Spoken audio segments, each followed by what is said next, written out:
Are we back? Okay, cool. Fuck yeah. Hell yeah, guys. We're back. Sorry about that. I don't know what happened. Gus, come back. I love you guys. I'm like, oh shit. Oh shit.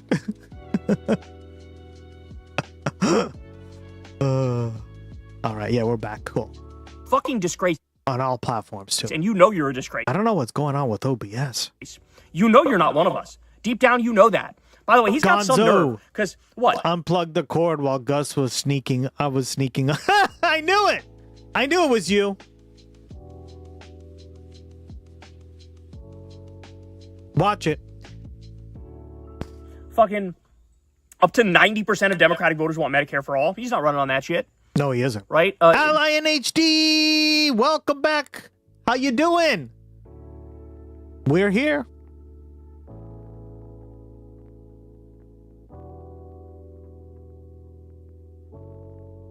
How's everything? Did you get your results in? Don't even get me started on the Democratic voters' opinion on Israel. He's got the exact opposite opinion. I ate some Trump's lettuce and I got the runs. I mean, I still have stomach aches. Guys, I'm still having like stomach aches. Yeah.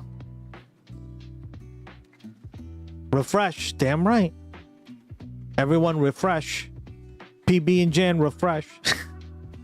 The new shit is salmonella in greens. Oh no. So, I mean, it is just disgusting to run to state regime media and just be the person that we all fucking accused you of being and we thought you were in the first place. Like, you could have tried to prove us wrong. I mean, look, I've been over the moon with how Haley Stevens has been acting. She's been phenomenal. She's been helping out Abdul El Sayed. Shout out to her, man. Like I said, shout out to David Jolly. You know, disagreement. Align just got a 7-day stream streak. Thank you! Oh my God! Hey, Gustx 8. Thank you so much for the 7-day stream streak. It's been a week already. What up? I love it. And I mean, the people in the U.S. could say the same thing about the people's stands from my stomach problem went away for a week, came back, and I don't think it's from the contaminated food because my intestines are fine. Ugh. Yeah, something's going on.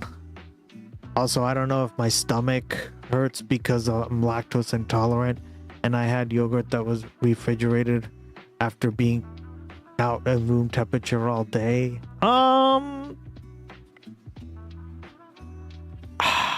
Did it have a lid on it? Did you open it? Was it closed? There's a bunch of questions. Ally NHD, yeah, get hyped. Grains now, what the hell? Yeah, contaminated grains.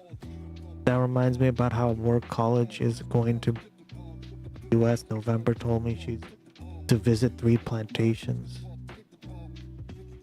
A plantation? Why would you do that? Don't forget mice in the energy drinks. Yeah. It was sealed still, but surely it was not a good idea. Yeah. I think you're good. But because most milk yogurt is pasteurized. Now if it was raw, then it probably would be more deadly, but I think you're good. Oh my God! Wasn't me! English, thank you! Do you speak it? There you are. I was wondering where you went.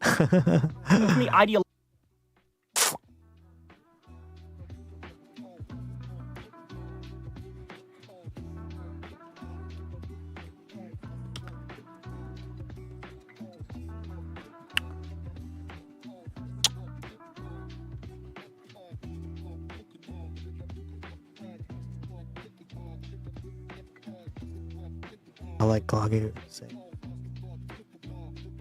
hey, how you been? August is almost over with.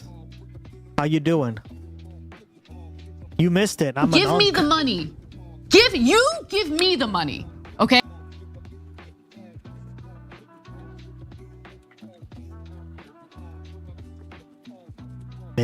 He's running it. I don't know why he's so slow today. I might have to restart him. Maybe because of the crash. Z, the quick brown fox jumps over the lazy dog. Stop the stream, EBUSNT, me just resubbed for Wanted Prime for a total 10 months. They have been subbed for 10 months. I love it. Logically, who I will give them their fucking props and their flowers. Thank you, They're wasn't doing me. the right thing. Thank you. 10 months already, girl. What up? I got a GI referral last month, but I can't see me until November. Now I have an oral surgery referral, but there's communications problems. There's a communication problem, and they haven't gotten my fucking referral. Jesus. Ooze, Temmie just dropped a tier 1 gifty sub bomb. Everyone take cover. Oh my god. Thank you. Thank you so much. gifters. Hell yeah. If we get a hype train, we're playing the song. Yeah, my family drama, hurting, but still here. Yeah. I figured, girl. I'm really sorry about that. Why are families so dramatic? Some people are, just in general, but how can I? Yeah, so I was telling the chat, wasn't me. I'm an uncle now. I spent like 3 hours on the phone video chatting my sister. And we talked about, she showed me her new baby. His name is Baby Anthony. How daft are you? We don't be dragging into war. We don't need to be starting the tariffs just because it's broke. Aim your shit at the appropriate people. Dragon. Yeah, you got a dragon. Rodigan. Apparently he's supposed to be like a representation of the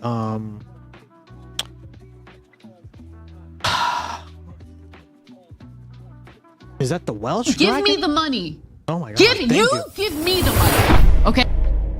Woo-woo-wees! NTME just dropped a tier 1 gifty sub bomb. Everyone take cover. Up? Oh my god, thank you. That was so nice of you. Girl, what?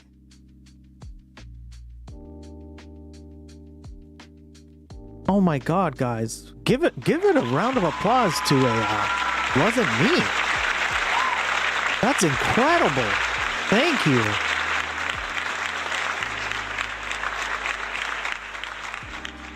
Yeah, apparently it's a Welsh dragon, right? A Welsh. Yeah. Ally in HD, love it. Oh my god. Thank you so much, girl. Yeah, I can't do it without your support. Thank you.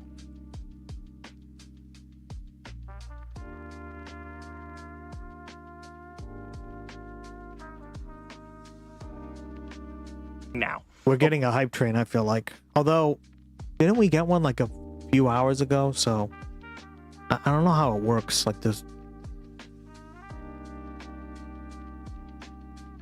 Welsh dragon, instead of fire, it spews grape juice. No, if you look at the Welsh.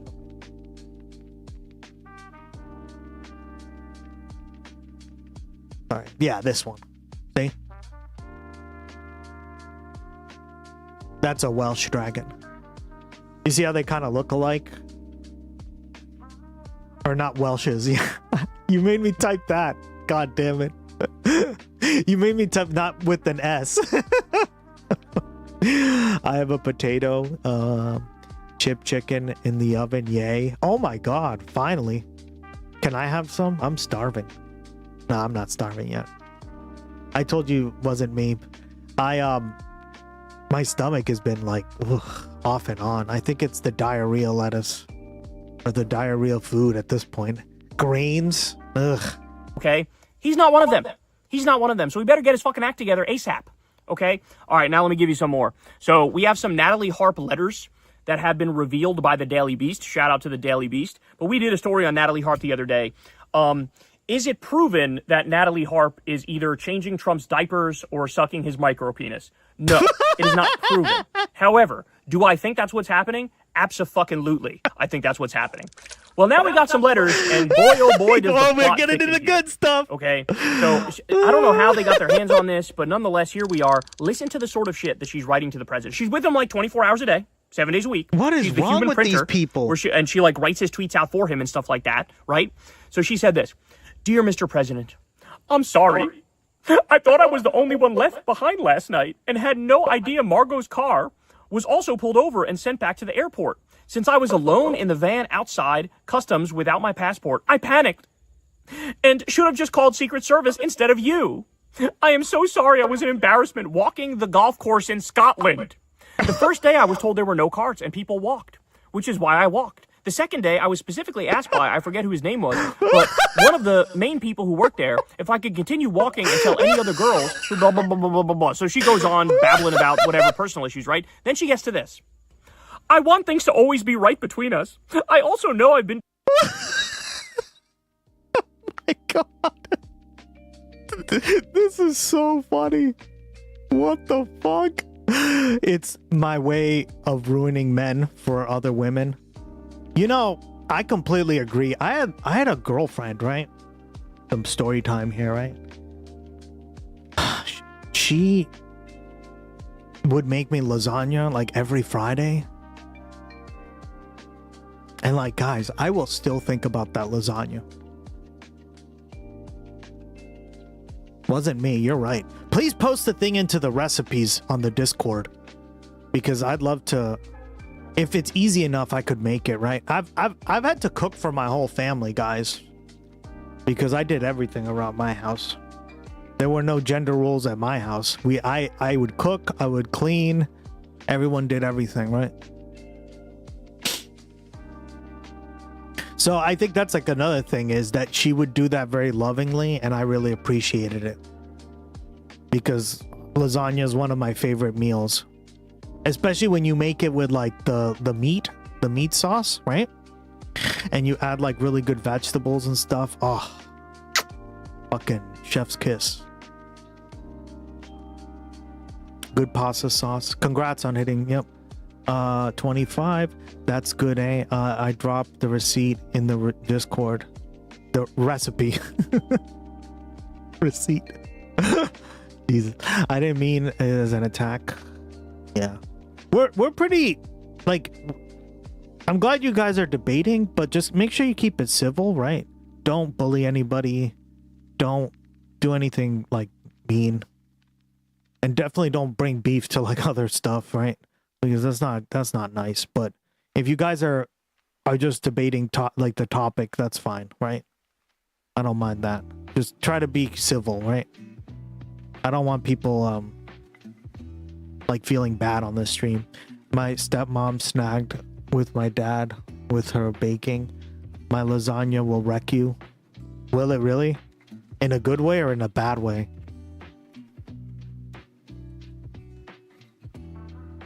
Bring it, Missouri.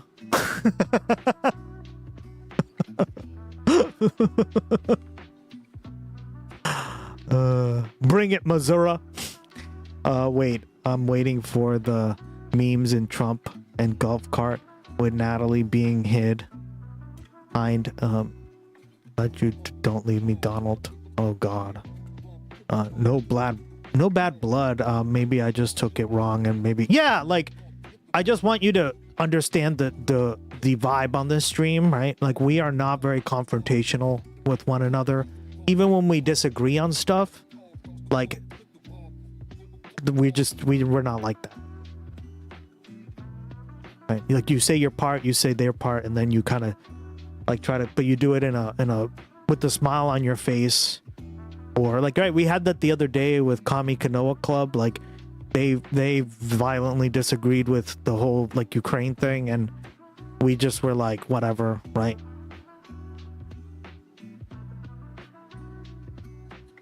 I don't want to sit there and like create a community that's gonna be like that. And that's just not how people are in chat, right? We tend to be really positive towards one another. Yeah, I failed on the gender rules. I suck at cooking. Interesting. Yeah, I'm okay at cooking. I don't really like it, Alice McGee. I don't particularly like cooking. So when like a girlfriend or somebody that I'm dating does that, It's just like really nice, right?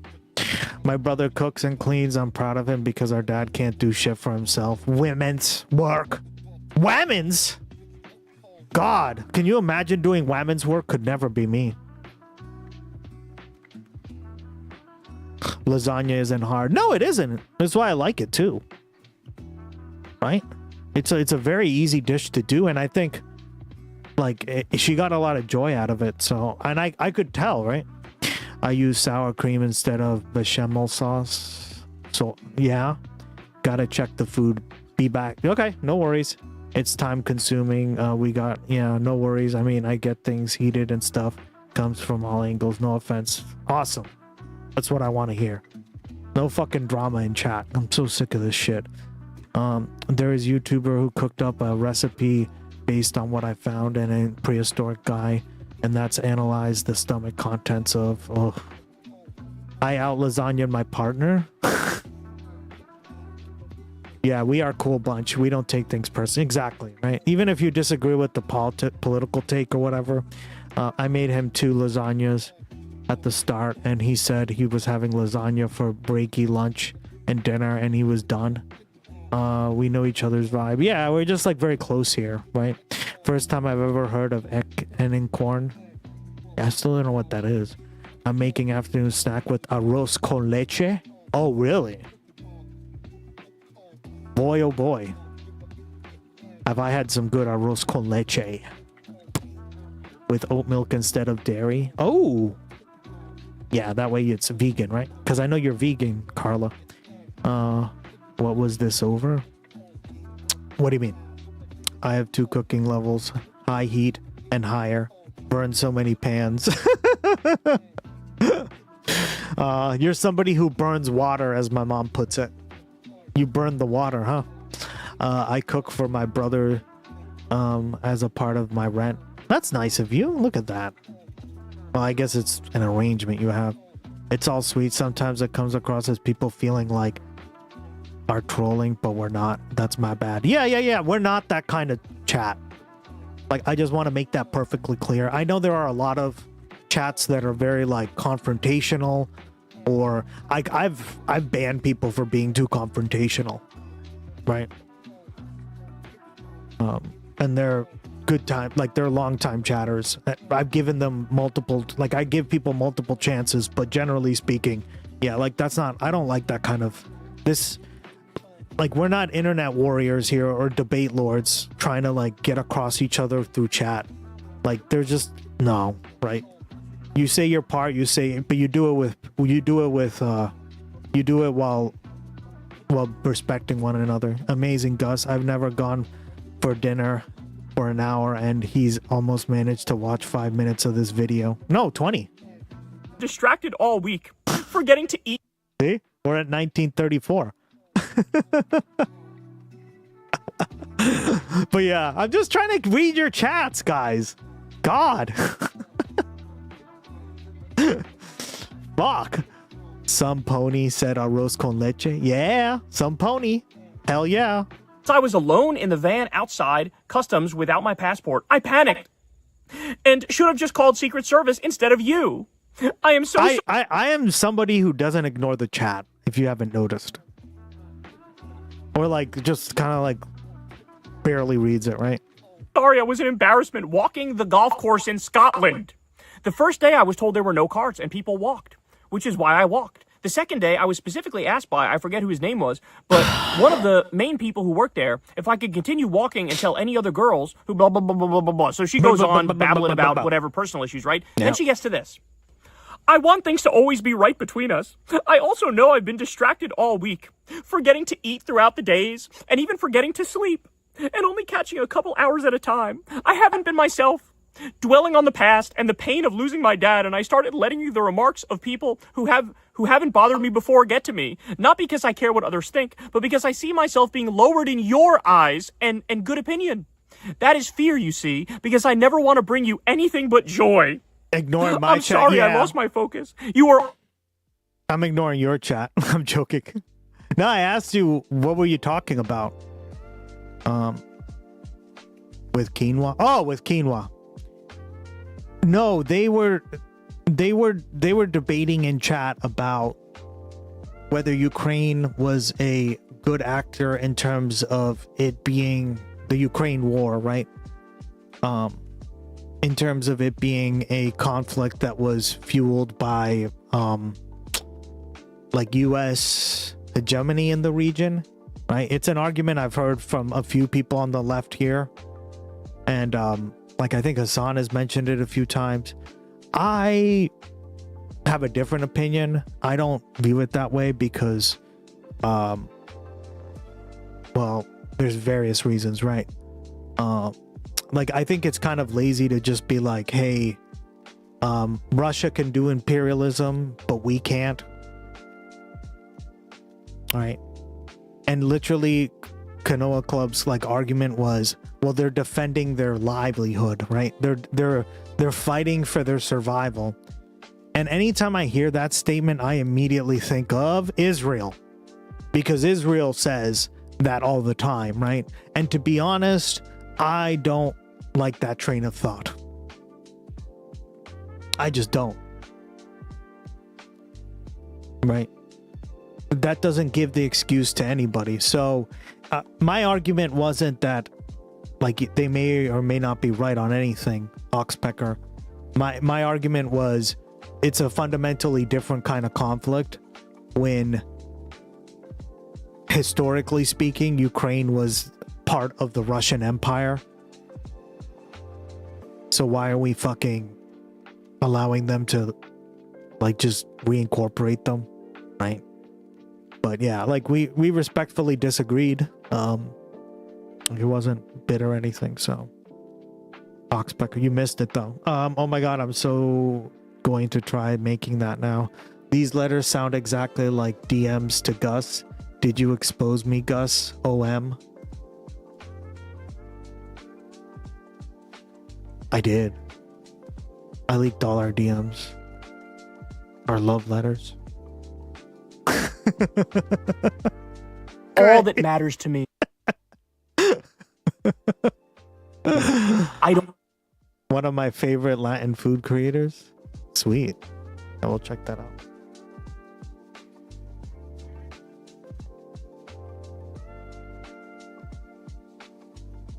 Here's how to make horchata, a drink well known in Mexico I don't know what horchata is. and Spain, downright delicious.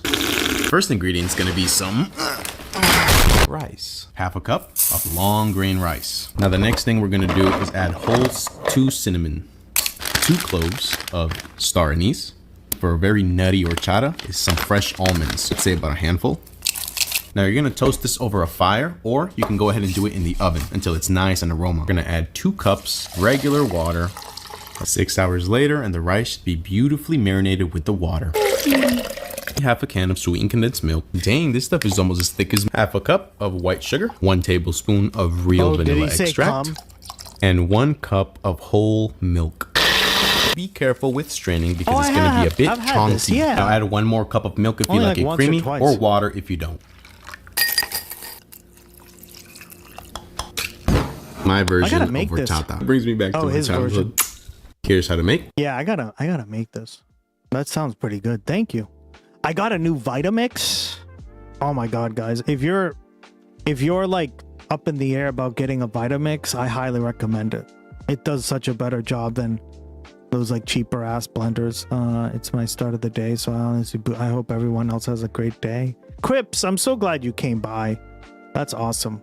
Thank you so much for wishing I'm glad you found us. We're a great community here.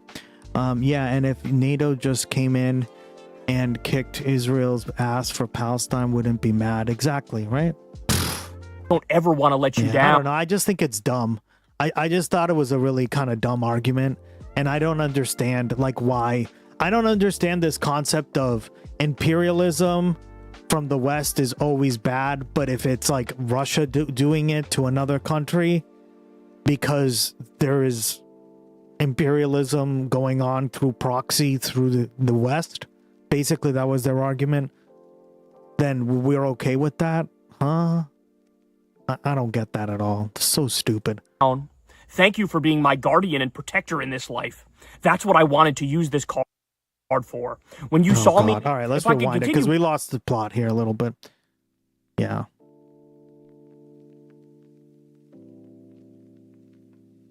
Alice is a queen. Damn right. Good. walking and tell any other girls who blah, blah, blah, blah, blah, blah, blah. So she goes on babbling about whatever personal issues, right? Then she gets to this. I want things to always be right between us. I also know I've been distracted all week, forgetting to eat throughout the days, and even forgetting to sleep, and only catching a couple hours at a time. I haven't been myself, dwelling on the past and the pain of losing my dad, and I started letting the remarks of people who haven't bothered me before get to me, not because I care what others think, but because I see myself being lowered in your eyes and good opinion. That is fear, you see, because I never want to bring you anything but joy. I'm sorry I lost my focus. You are all that matters to me. I don't ever want to let you down. Thank you for being my guardian and protector in this life. That's what I wanted to use this card for. When you saw me at the cash register and once again did what you... Damn, this girl sounds crazy. Holy fuck. Run! Run! didn't have to do, and gifted me with mementos of this trip of a lifetime, a coming of age. I will return a better person. I have to... Thanks, Peebs. Good luck, good vibes, and good day. Yeah, absolutely. I'll see you in the next one. Thank you so much, Danielle, for stopping by. Sign off now as the cars are leaving. Can you say obsessed? Yeah, for real. Weren't we talking about this the other day, like a couple streams ago? There's like the good crazy, and then there's the crazy crazy. This is approaching that crazy crazy. See you soon with all my heart. Jesus. Hey, look at Kyle. Oh, hell no. That's stalking vibes delusion. Yeah, that's... She could just be power hungry. I mean, it's possible, right? She wouldn't be the first one. Speaking of obsessed, Obsession got knocked off the #1 spot by a Chinese movie. Yeah, what is that that movie that I keep hearing about? Obsession?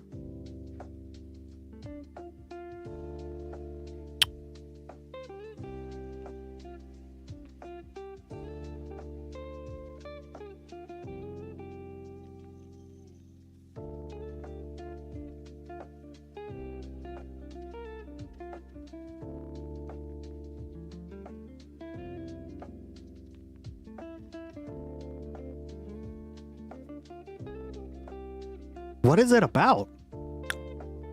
An obsession? Like a girlfriend who's obsessed with him and beats him or something? I don't know what it's about. Be careful what you wish for. Oh, yes, my sister said it was so good. Is it in theaters or on like Netflix?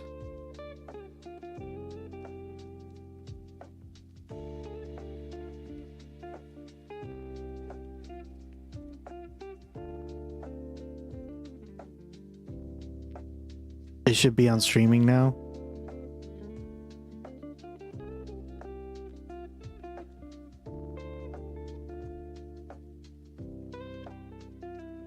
I think it left this week. Okay. Okay. Cool. I'll have to check it out. I'll find a way to download it or something. It gave us this iconic dance. Oh, God. I love crazy dances. Remember that dance from Wednesday? I really like that show, Wednesday. No, no, no. What? No, no. Wait, what? No, no, no, no, no, no, don't do that! Oh, the obsession dance. No, no, no. What? No, no. Wait, what? No. Jesus. Fatal Attraction, yeah. Thank you, PB and Jan.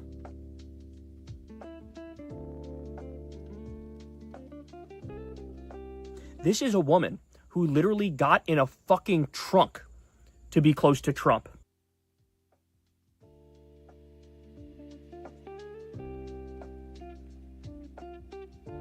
No.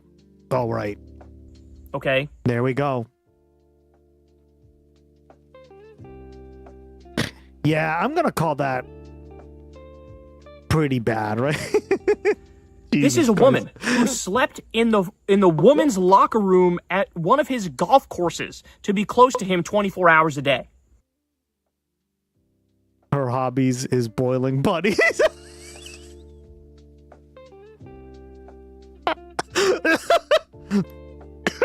Oh God.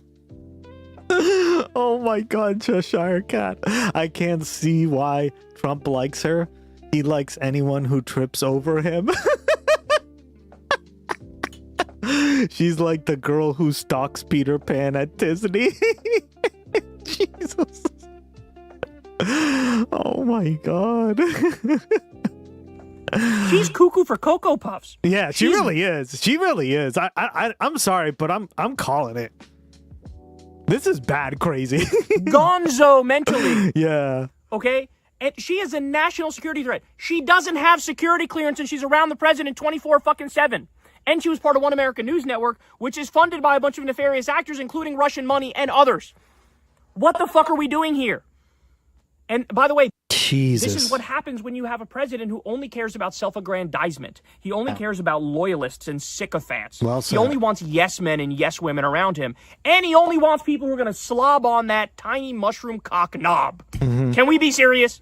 Oh, I'm sure nothing went down between these two. Are you fucking kidding me? Are you kidding me? Let's see. I think I have another letter from her here. Oh my God. Like, it's also, anytime I see her say anything, I think of that post that's like, I ain't reading all that, but I'm happy for you though. We're sorry that happened. Anytime I see a NATALIE HARP letter, I'm like, Jesus Christ, bitch. Like, wrap it up. What is wrong with you? Like, why would you, the world's most powerful man, what, he's got fucking 30 minutes to sit aside to read you, like, gushing over him? But by the way, that probably is the only thing Trump actually has time for. Because he's a psycho too, and he wants people to be like, oh, Mr. President, you're so special. I love you so much. Your farts smell like perfume. Can I slob on your knob again? Can I tickle your nipples? You want to torture my nipples? I know you have a nipple torture fetish, as came out in the Epstein files. Like, this is, like, we're this fucking close to the letters actually saying shit like that. Okay? So anyway, she does, oh my God. I have learned so much about myself on this trip. I always knew coming home to my roots would be enlightening, but I had no idea how much. For the Kyle is too much for me this morning. first time, and I don't know how. It's hilarious. How long? You forced me to unplug. We could be out on the course with no machines and even forget what time it was. I didn't have to be human printer. I could take time to enjoy good conversation and still get all my work done at the end of the day. In fact, I even had time to take long morning and evening walks to enjoy each sunrise and Save sunset. the bunnies. Though I did forget to eat and sleep. With so much thinking time, I confess it did have a slightly negative effect at times that I know you picked up on, but the end result, I believe, will be worth it. I had no idea how rapidly I was approaching burnout and starting to envy those whose only job seems to be to talk with you and look pretty. I want that job. So many times I'm just trying to stay afloat with all that's coming in for you. I look like a hunchback who didn't have time to freshen up. At least you know what I should look like. Plus, I miss the days when you used to call during my talk show days and we talk about everything and nothing. I want to get back to that synergy. We shouldn't have to talk about work all the time. I've always felt like an in-betweener, somewhere between staff and those you enjoy talking to on the plane or at dinner, because that's who I used to be to you when I was a talk show host, as much as I hated that actual job. I wish I could hear every conversation, because that's when you're having a good time, getting away from it all, at least for a few moments. But after going through all this self-analysis, my conclusion, I need to reunite my past self with my current into a better version who will make you proud. And please, when I fail, will you tell me? You have the absolute right to cuss me out, if need be, when I deserve it, because no one knows or cares about me more. Thank you for always being there for me. I'll never forget when you made me that promise. When you made that promise to me after losing my dad, and I know how happy he is right now that I did get to go to Scotland and Ireland, and he always wanted, it's what he always wanted for me, to modify a classic, quote, I could not have parted with you. Oh my God, it just goes on and on and on. What the fuck? Yeah, this is like the ramblings of like, of a crazy, like, oh my God, guys. Like, he's reading this out loud. This can't be real. This is like what you see in movies, but this can't be. It's essaying. Yeah. I'm like, the fuck? You're lucky you get a 2-word response from my ass.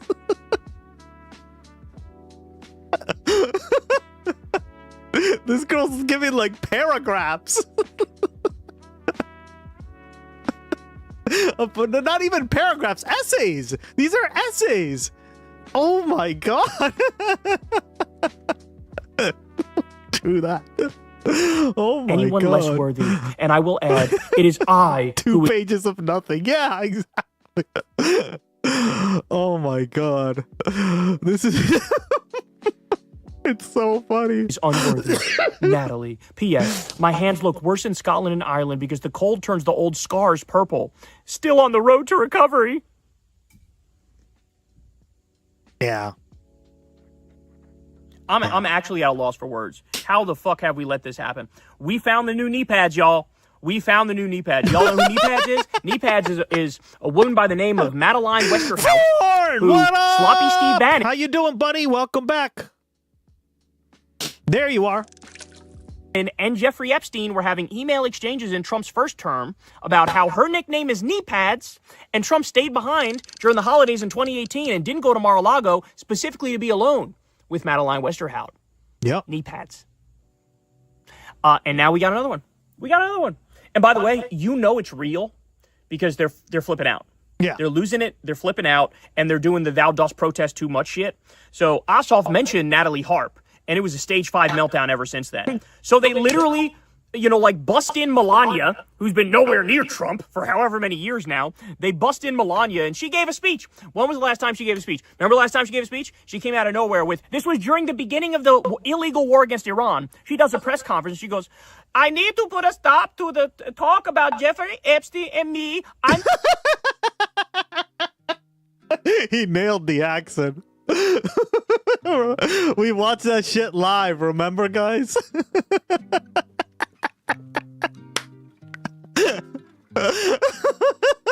Kyle, I agree with Patricia. Kyle's killing me tonight. He's really killing me this morning over there, right? Tonight here. Oh my god.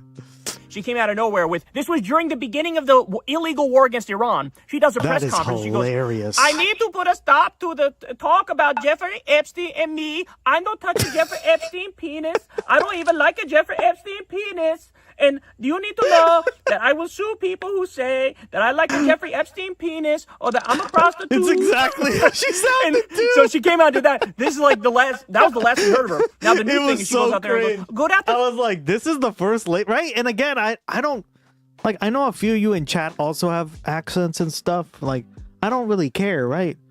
But like, the hypocrisy comes where, like, we're supposed to believe that you care about America first and all these immigrants coming here are not really that important, right? That's like where the real like hypocrisy comes in. And then your wife sounds like that. Yeah, no, dog. I'm gonna call bullshit on that, right? Like, I'm not trying to make fun of anyone's accent, but god damn. Right? Especially if English isn't your first language. Visa too, yeah. Like, she came, right? And that's where we're like, okay, so why are you championing these fucking terrible ideas, right?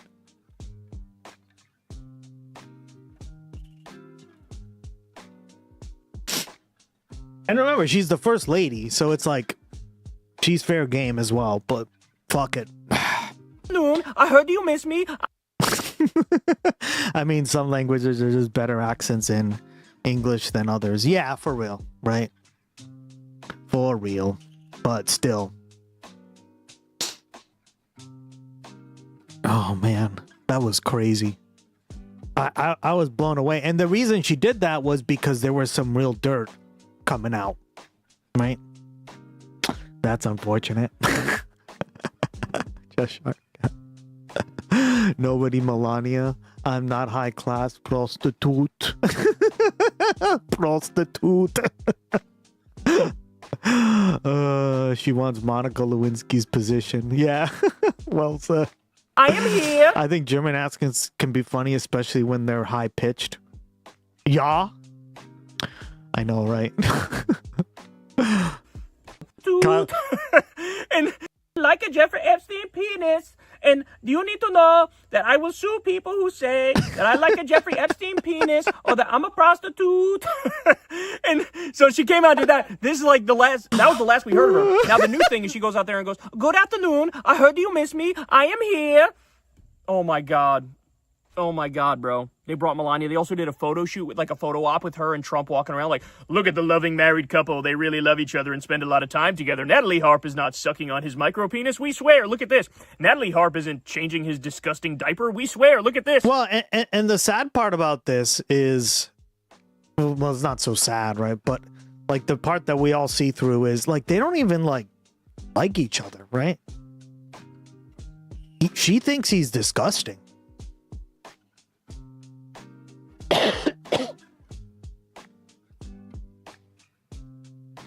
Like he goes and grabs her hand and she's like, fuck off. I don't know about you, but I've never had a relationship like that. Fuck.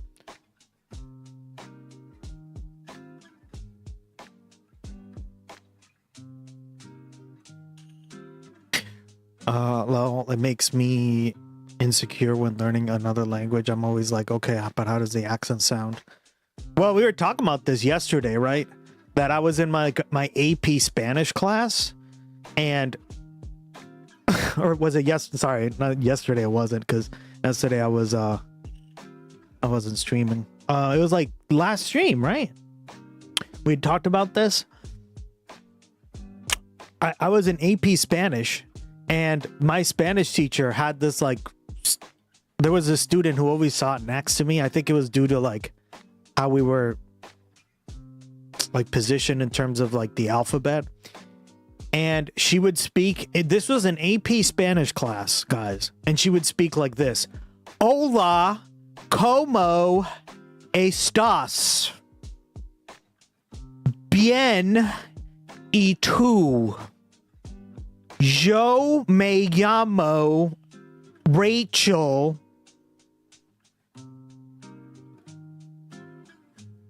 And this was my face the whole time. This was AP Spanish, guys. Like, we should have basically perfect accents, right? Everyone else did, by the way.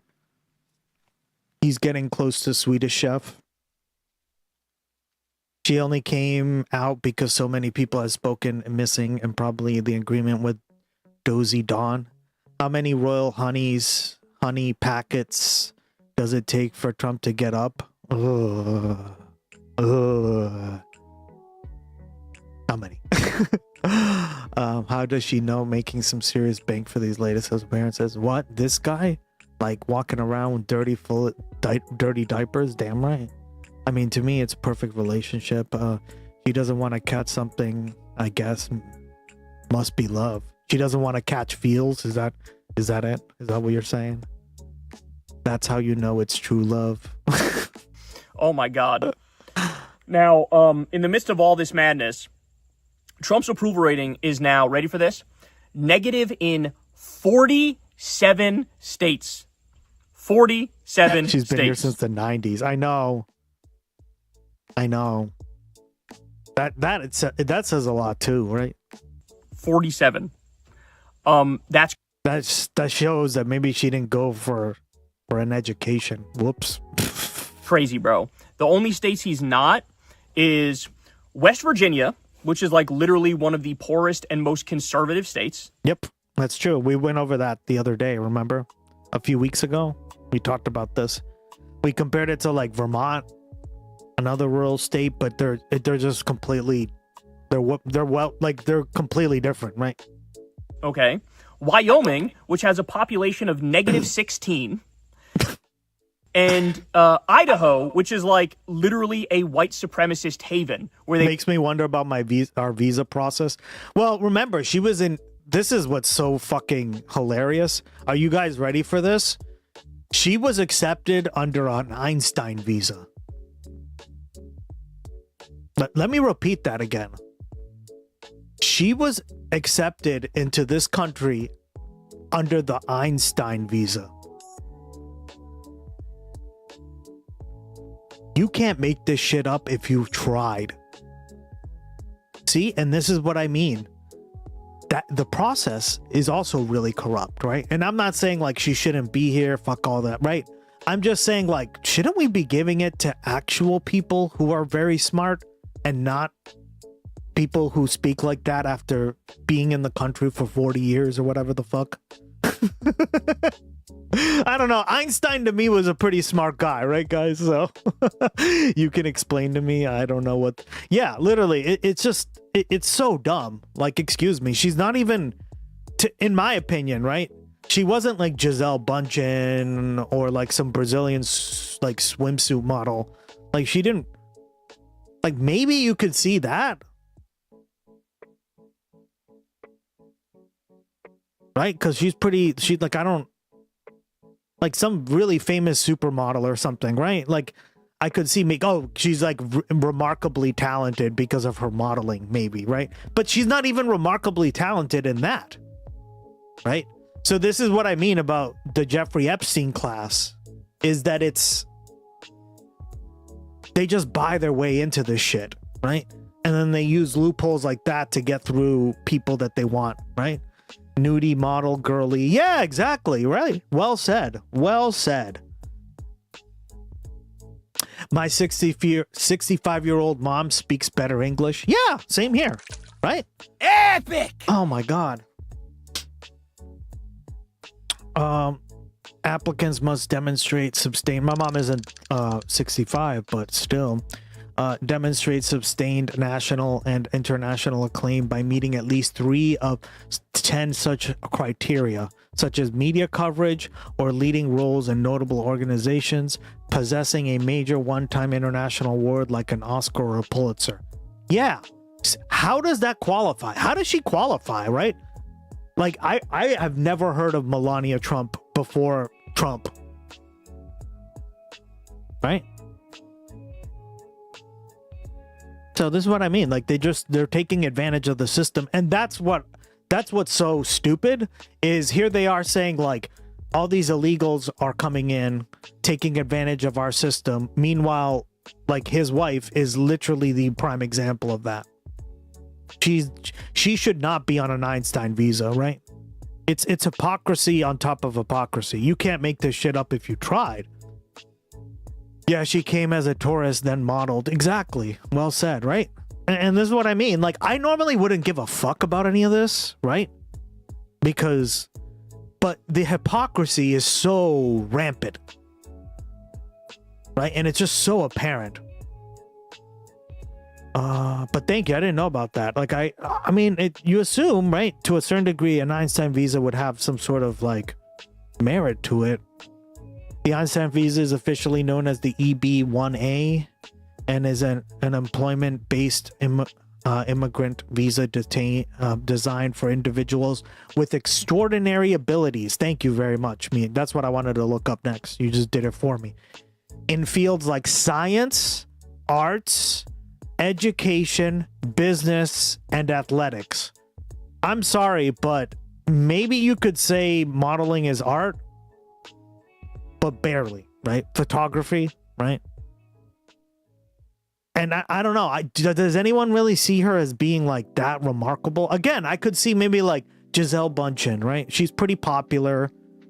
Like she's all over all like the covers, right? And I don't know, right? Like name a really popular model, probably who's like international.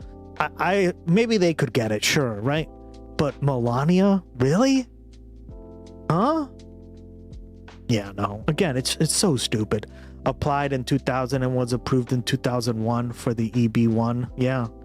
It was designated with extraordinary abilities in sciences, arts, education, business, or athletics. Yeah, again, I just don't see it.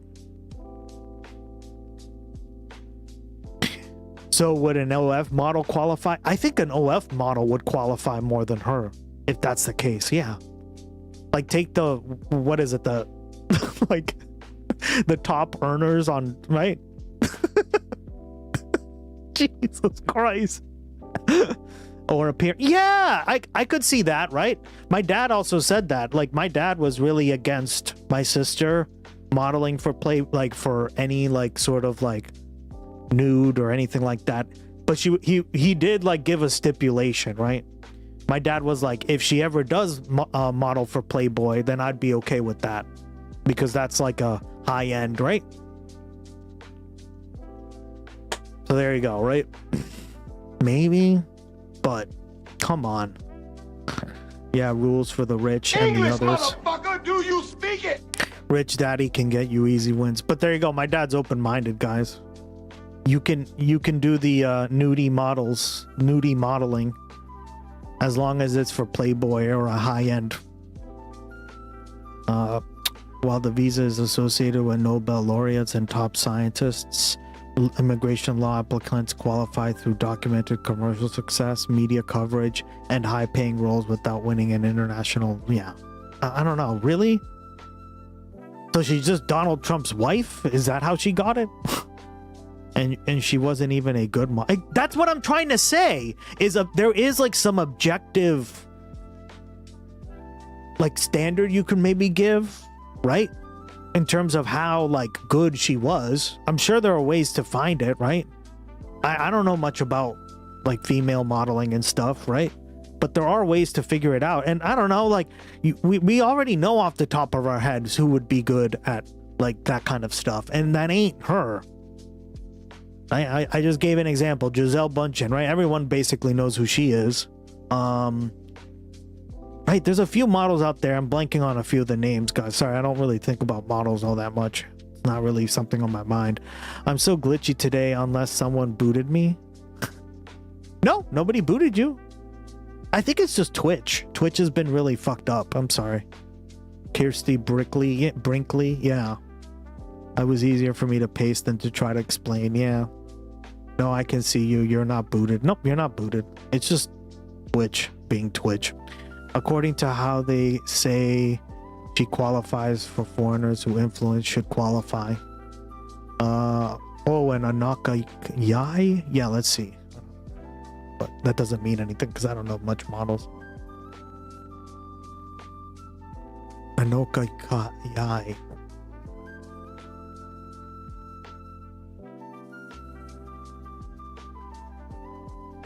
Oh yeah, like see, like objectively, right?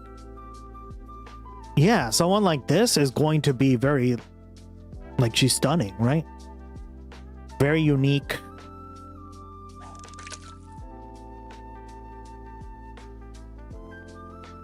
I don't know, like, I just don't picture Melania like this, right?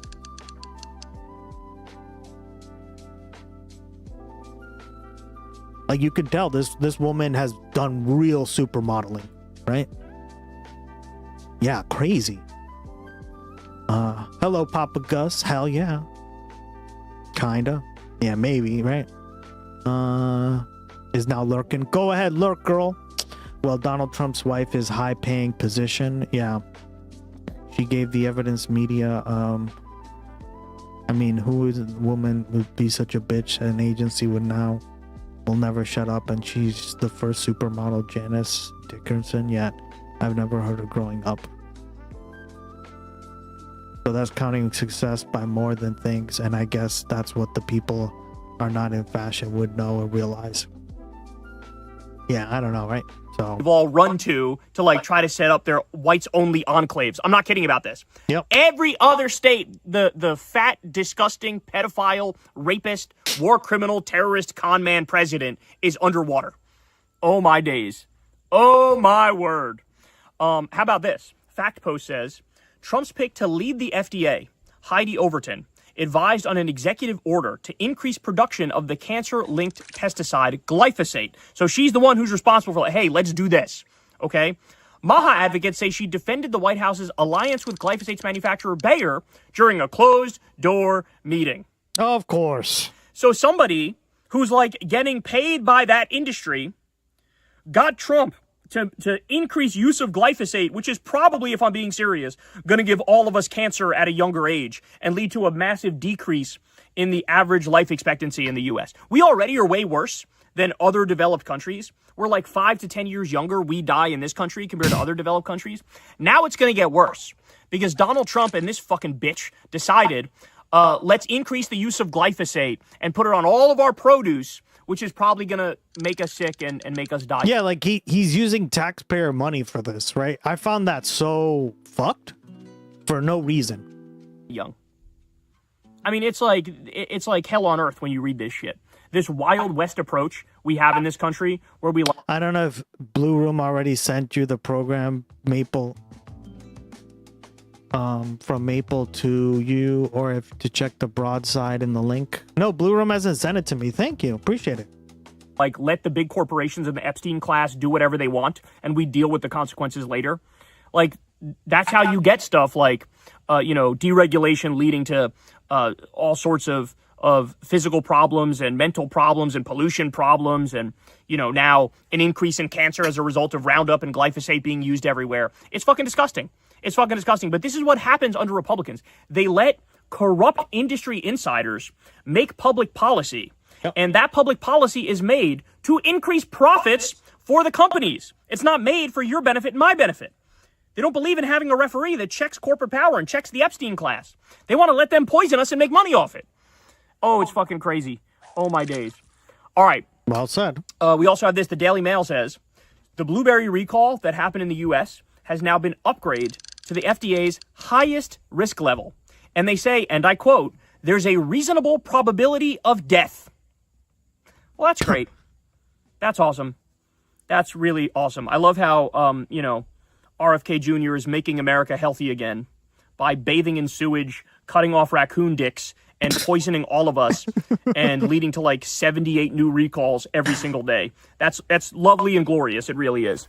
We also have the Trump administration is rounding up thousands of wild horses on public lands and selling them off to slaughterhouses abroad.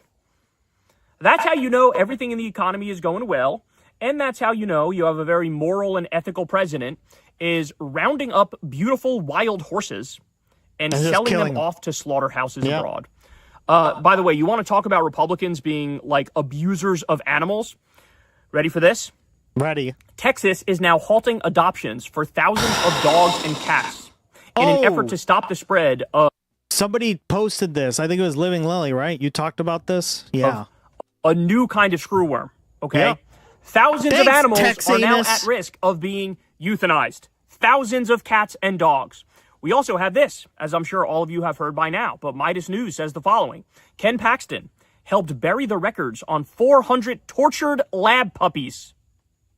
The current Republican nominee for the Senate helped cover up some of the most egregious cases of animal testing Texas has seen. 400 precious little puppies tortured. They're literally puppy and Ken murderers, Paxton guys. covered it up. Why even bother to have the election? Just give Tallarico the Senate seat. Like, what are we doing? You tortured puppies? You covered up a torture of puppies? You do know that Americans care more about their dogs than they do about other Americans, right? Mm-hmm. You do know that's one line that Americans will not let you cross. Americans might be, to my dismay, Americans might be yawning about the 183 innocent people who got mass murdered fishing in the Caribbean and the Pacific. Yep. Okay? But they will stop in their motherfucking tracks over 400 tortured puppies. And so add it to the list of the crimes of Ken Paxton. And like I said, Tallarico is going to fucking coast to literally murdering puppies. There you go, guys. This was always coming. Dogs and cats living together was a signal of the world, of the end of the world was coming. Facts. Alcon Labs, probably. The U.S., the South U.S. has the worst record of animal. Oh, yeah, they're bad. Right? They're really bad. That's like where all the puppy mills are, especially in like the Midwest. Right?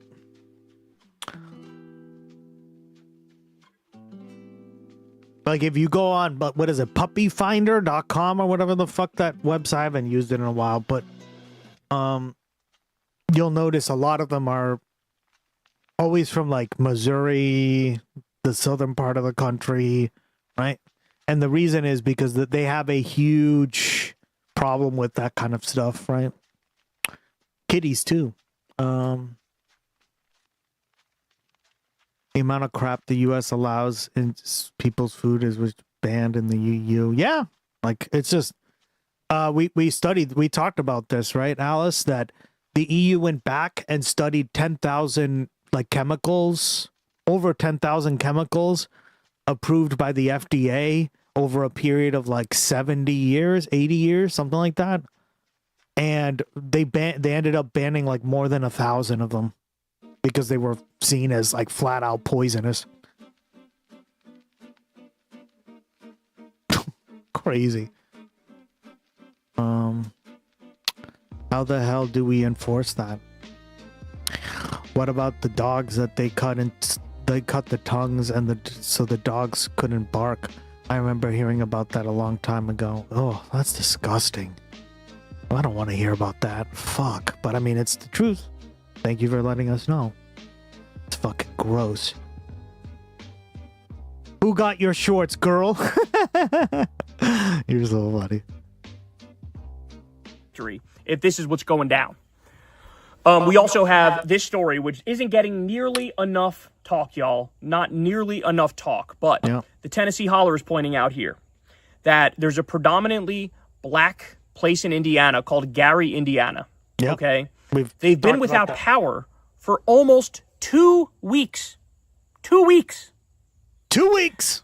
They've given the people who live there like a $150 voucher to go to the grocery store, but like it's only one particular grocery store and they're all out of food. And so you look at this and you go, this is supposed to be a fucking first world nation. And now we have a predominantly black town or city in Indiana that's without power for 2 weeks. And by the way, nobody's fucking talking about 2 weeks. Again, I'll tell you by the in Tennessee about 2 weeks from now. I can't tell you that, but I'll let you know in about 2 weeks. To the forefront over the next 2 weeks. We've got the plan largely completed, and we'll be filing it over the next 2 or 3 weeks. We're going to be having a news conference in about 2 weeks. I will make that decision, I would say, over the next 2 weeks. And I'll be making a big decision over the next 2 weeks. 2 weeks. At some point in the next 2 weeks or 3 weeks, I'm going to be setting the deal. Over the next 2-3 weeks. In about 2 weeks. Within 2 weeks. In 2 weeks. In 2 weeks. You'll be hearing about it a lot more in the next 2 weeks. Maybe in 100 years from now. Maybe in 2 weeks. Thank you, man. Appreciate it. 2 weeks.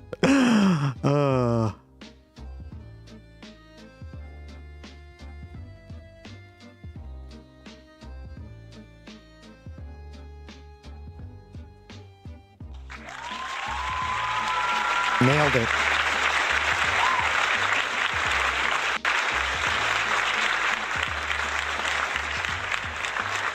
You nailed it. God. You can't make this shit up. Congrats on hitting 100 messages. Yeah, the most anyone's ever hit is 250, so, in a stream. So, if you make it in the 250 club, you're good. You're Gucci.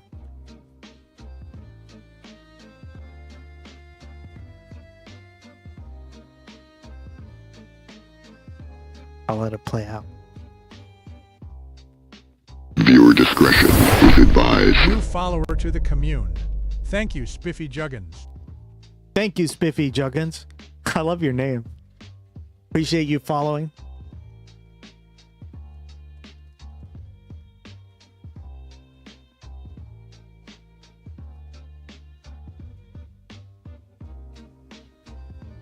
Wonder why it's not recording the watch time. Can everybody type in... Hold on. Maybe you need to, like, document the watch time?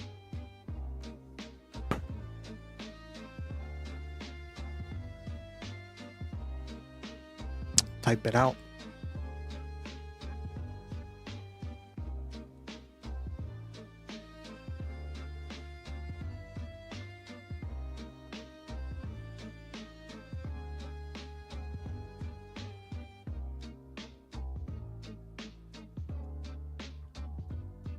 Days, damn, 20 hours and 14 minutes. And it does a pretty good job at tracking, right? Like if you're just in the chat, it's not going to track you. It's only when the stream is online. Shout out to them. Also, Yahoo has an article about it. I mean, it might be the case now. Last time I checked was yesterday. Thank you for the follow. Yeah, appreciate you being here.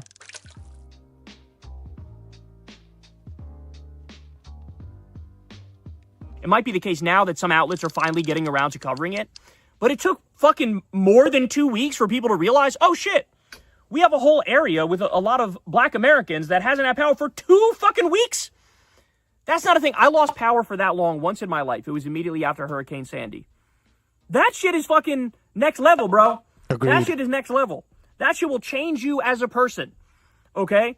And it's some shit that casually happens now. And by the way, prepare, because this is the future that we're looking at. I'm starting to see articles that they're warning, oh yeah, because of the data centers and because of how much energy they use and because of climate change and because of, extreme temperatures and weather and stuff like that, we may have extended blackouts that last months, going into the future from now until the end of time. Like, we have fucked ourselves so thoroughly. We no longer, value human life, value, looking after people. Now it's like, let the Epstein class get away with whatever, help out the corporations, help out the wealthy, and screw everybody else. And here we are, a population in the U.S. without power for 2 weeks, and nobody's fucking talking about it. 2 weeks. And by the way, you bet your ass, if this was a wealthy white town, oh, everybody would be talking about it. Agreed. This shit would have been on the news. Yeah, I think this is where the systemic racism definitely comes in, right? But there's also an element of Gary, Indiana's a working class neighborhood, right? So it's not just about race, but obviously it's a big portion of it, right? Yeah. After a day or two of not having power, we're talking 2 weeks. And people who live in Gary, Indiana are going, hello, and wakey, anybody want to talk about this? Today. Anybody want to make a big deal out of this? Anybody want to get their rear in gear and try to fix this shit? What the fuck is going on? It's crazy, bro. It is absolutely crazy. It's out of control. This country is collapsing right in front of us. Now we also have, putting it lightly, this devastating story. The Navy is reportedly changing the name of the USS Doris Miller, an aircraft carrier that's dedicated to a black sailor for his heroism during Pearl Harbor. They're changing the name to the USS Donald Trump. I knew it! It just writes itself! I might give up, How did bro. I guess I might that? give up. This is crazy. This is so crazy. How many things can this motherfucker put his name on? He put his face on passports. He put his signature on Oh my God, currency. you can't make this. they... Guys, I was like, it's coming. It's coming right now. Here we go, and it happened. I need a Voon. We really do need one. Said we're taking Harriet Tubman. It's supposed to be Harriet Tubman on the new $20 bill. They're like, nah, we're getting her off there. And they put Trump's face on some sort of coin. Okay? He wants his face on Mount fucking Rushmore. He's building the Epstein Memorial Ballroom. He initially wanted his name on that shit too. He wants his name on the Arc de Trump. Right? I mean, the number of things. The self-suck-off sessions. I mean, they just put his name on an airport in Florida. They just did that. And it's like he's forcing everybody, he's forcing himself to have a legacy and shoving it down everybody's throats because he knows the second this motherfucker's gone, everybody's going to party like it's 1999 in this bitch. Hell yeah. We're going to rip his name off Arc de literally Trump. every single fucking building it's on. Ladies and gentlemen, the next Democratic president. If they don't do this, I'm going to be genuinely really mad. I'm going to be, guys, I'm going to be genuinely really mad. Genuinely mad. Right? The way he's going about doing all this is such bullshit. That they need to do this. This is like a part, and it's actually not that difficult because the executive has the ability to do so according to the Supreme Court, right? Oh my God, fuck off. Better issue eminent domain to go. For real.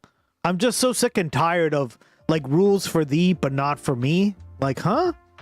After his private property and strip his name off that shit too. I don't want to see his name on a fucking hotel. I don't want to see his nname on a casino. I don't want to see his name on anything.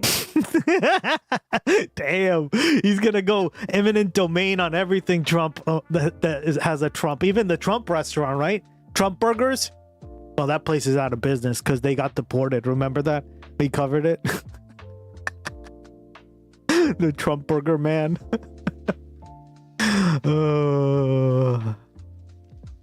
I forget who said it in chat, but it's so true. Like, it's a very ugly name too. Do you think that's like a part of why he loves to like spice it up to make it this like big deal? Because he probably got made fun of in like middle school or high school for having a name like that, right? Pretty pathetic. Ugh. Taking off all the public shit and all the private shit. And now we're disrespecting the legacy and history of Black America by taking the name of a Black hero off of a ship. It's that's so disrespectful, right? That's so fucked. It's so fucked. Already fucking on to make room for the fat pedophile, war criminal, con man, fascist, racist, terrorist president. Are you kidding me? What a sick joke, bro. What a sick joke. Oh my word. I can't. This man has no shame. No shame. Crystal said this to me the other day. That's his superpower. That's how he's gotten this far in life, right? Is that everybody around us has shame. Everybody has some semblance or sense. I don't want to hear about beating a dead horse. The person better not have their main focus on play. Yeah, I agree. I think most statues and stuff are stupid anyway. Who gives a fuck, right? I don't really like this kind of like symbolism shit. I've never been a fan of it. If you guys understand, right? I'm not gonna critique people for doing it, but I think most like statues, flags, and all that crap they're just cringe, right? Again, I'm not gonna critique you for liking that stuff or thinking it's important or putting merit into it, but I just think a lot of that stuff is cringe, right? There are better ways to like remember the past. And you don't need a fucking statue of somebody you don't even know the name of, right? Until you go up to the inscription and read it. Congrats on hitting 100 messages. Yeah. That's the way I view it, right? I just think that collectively we can do a better job at keeping this stuff in the public conscious, right? And not necessarily through like a public statue or a name of a building or something like that, right? Yeah. But then again, that's just my take, and I know a lot of people disagree with me, but I just don't exactly. No, a lot of people disagree with me, right? But I don't like any of it. Any of it. I think it's all cringe, pretty much, right? I think it's all just kind of cringe. Because here's the thing, right? Even like I'm not saying like Dr. Martin Luther King or anything like that, right? I'm just saying that most people, like either they know you or they don't. And I think there are better ways to get people to remember you than having some public statue or you're like a building named after you, right? I just think it's very performative. And I don't think it really does the job, because how many people have you like, there's probably like hundreds of videos on YouTube, right, guys, where you'll like interview like a 15-year-old or like a 20-year-old on the street, right? And they'll be like, who was Martin Luther King Jr.? He freed the slaves, right? They'll say dumb shit like that, right? So is it really that important to have a statue, right? I think there are better ways to do this stuff. And I think like we're just wasting time and money and resources on this kind of stuff, right? But again, it's just my opinion. I don't think a lot of people share it, and that's okay, right? He's trying to make himself relevant forever. Yeah, and I think like by doing that, you become irrelevant. But he's still going to be relevant today, right? It's not about trying to be remembered or praised. People who do a lot of things, best things for humanity, do it in the shadows humbly. I agree. That's another thing, right? Is they're not getting fucking statues over them, right? They're just like doing their own thing and working by themselves, and then they build success layer by layer, brick by brick, right? Yeah.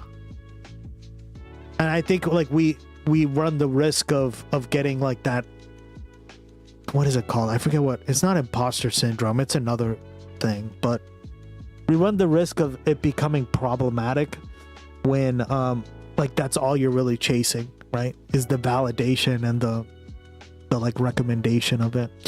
I mean, Martin Luther Jr. kind of had free people perform the slave, but freeing slaves is not so much. Yeah, well, that's what I'm saying. Like, I'm just giving you an example, right? I'm sure there's plenty of videos on YouTube of people being interviewed and they don't even know who Dr. King was, right? Ironically, unironically, right? Egomaniacal. Yeah, well said.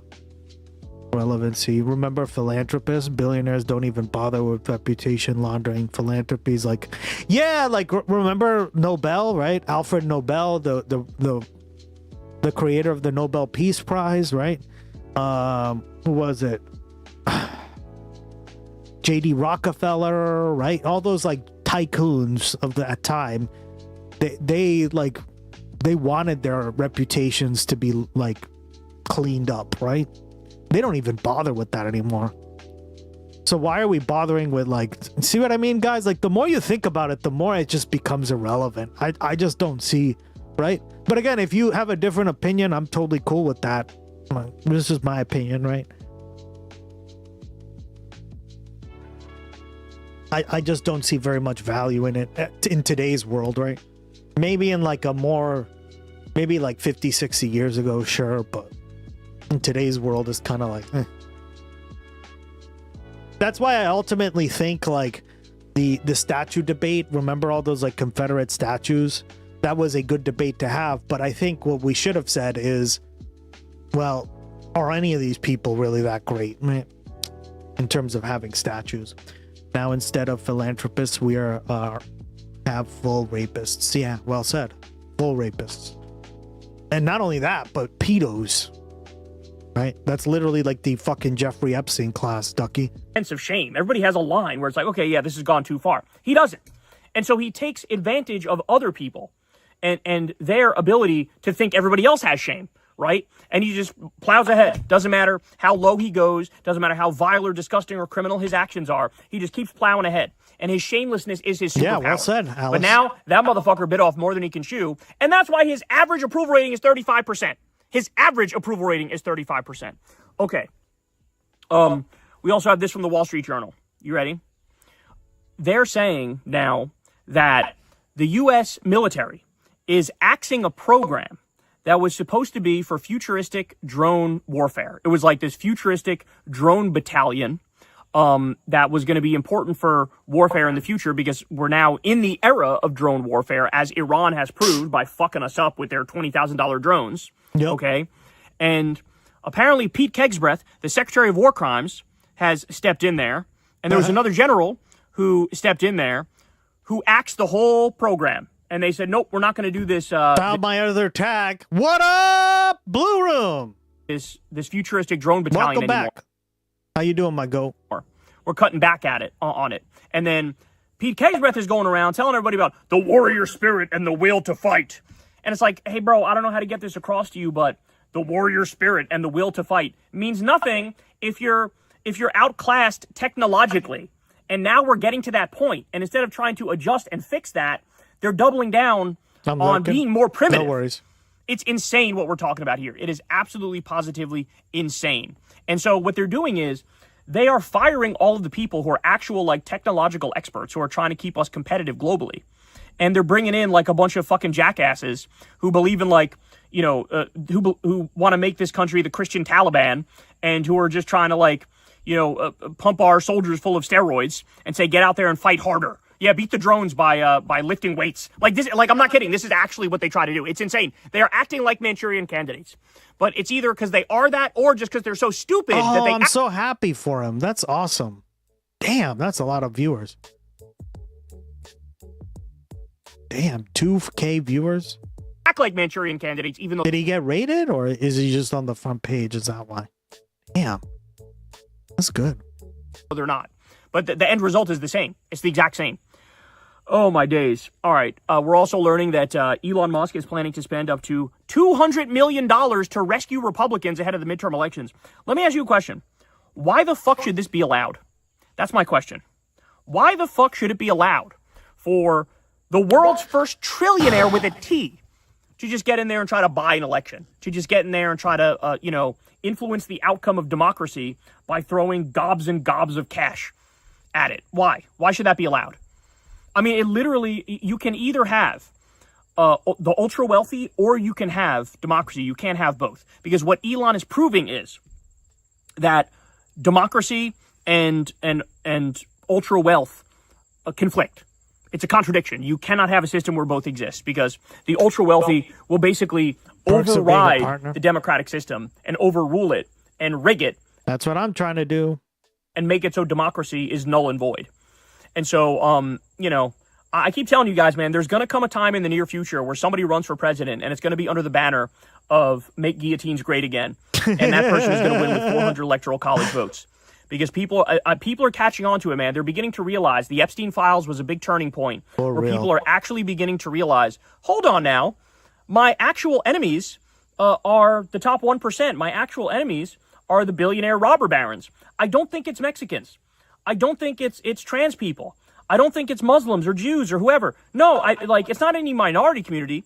It's literally the people with all the money and all the power who are doing everything in their power to get more money, more power, more control, and to try to, render us with nothing but crumbs.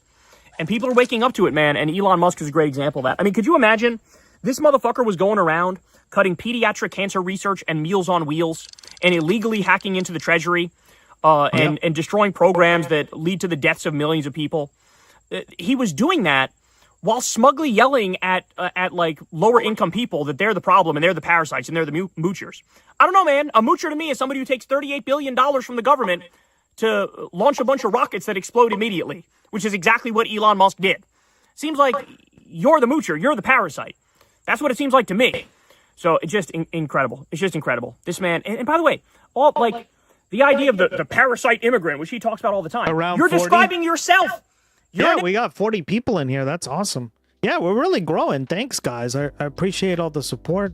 The people who show up like every day, you guys are awesome. The people who leave a tab open, I love you guys. Blue Room, you're the GOAT. All you guys are awesome. I love you guys. So immigrant, and you're a fucking parasite. Get the fuck out of our country. Get the fuck. I'm pro-immigrant. Like even on the days I don't stream, I'm working on the stream, right? So yeah, Thorn, appreciate it, right? And like you guys use you guys use the emotes across all the channels and stuff. I really appreciate it. I think that's like another big thing, right? Is like the emotes are like what we've talked about. They're like a little mini billboard for your channel, right? Exactly. Yeah, no. It's, I mean, like I learned a lot through marketing and stuff, and like this is how this shit happens, right?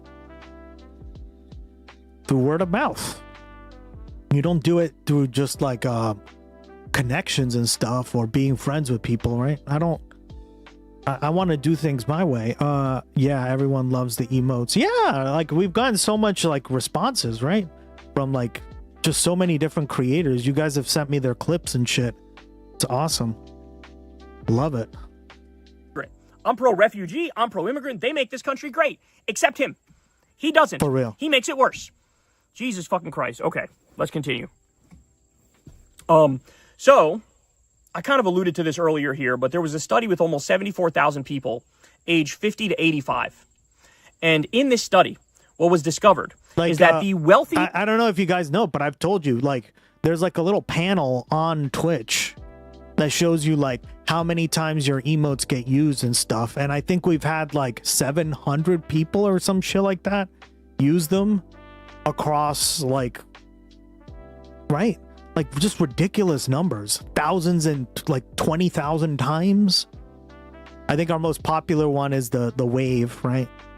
Which makes sense because you probably are waving a lot and right, you're always talking with emotes and stuff, but some of you guys love using emotes to like express yourself, right?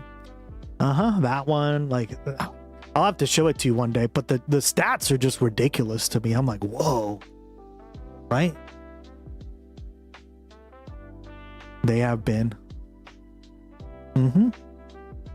Americans had approximately the same survival rate as the poorest people in Europe. Okay? So, our like Wild West hyper-libertarian capitalist system out here, corporatist system out here, with Gilded Age levels, income and wealth inequality, it makes it so that even our uber wealthy are in certain metrics behind the poorest people in Europe. I mean, there's so much to say about that. I mean, there's lifestyle differences, of course. There's cultural differences, but there's also healthcare differences that really account for most of this here. So it is so crazy we don't have universal healthcare, single payer Medicare for all. It is so crazy that we don't give people paid vacation.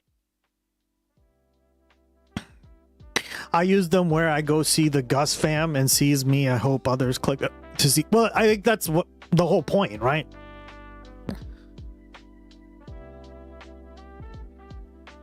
Like I got 5 follows and I wasn't even fucking streaming.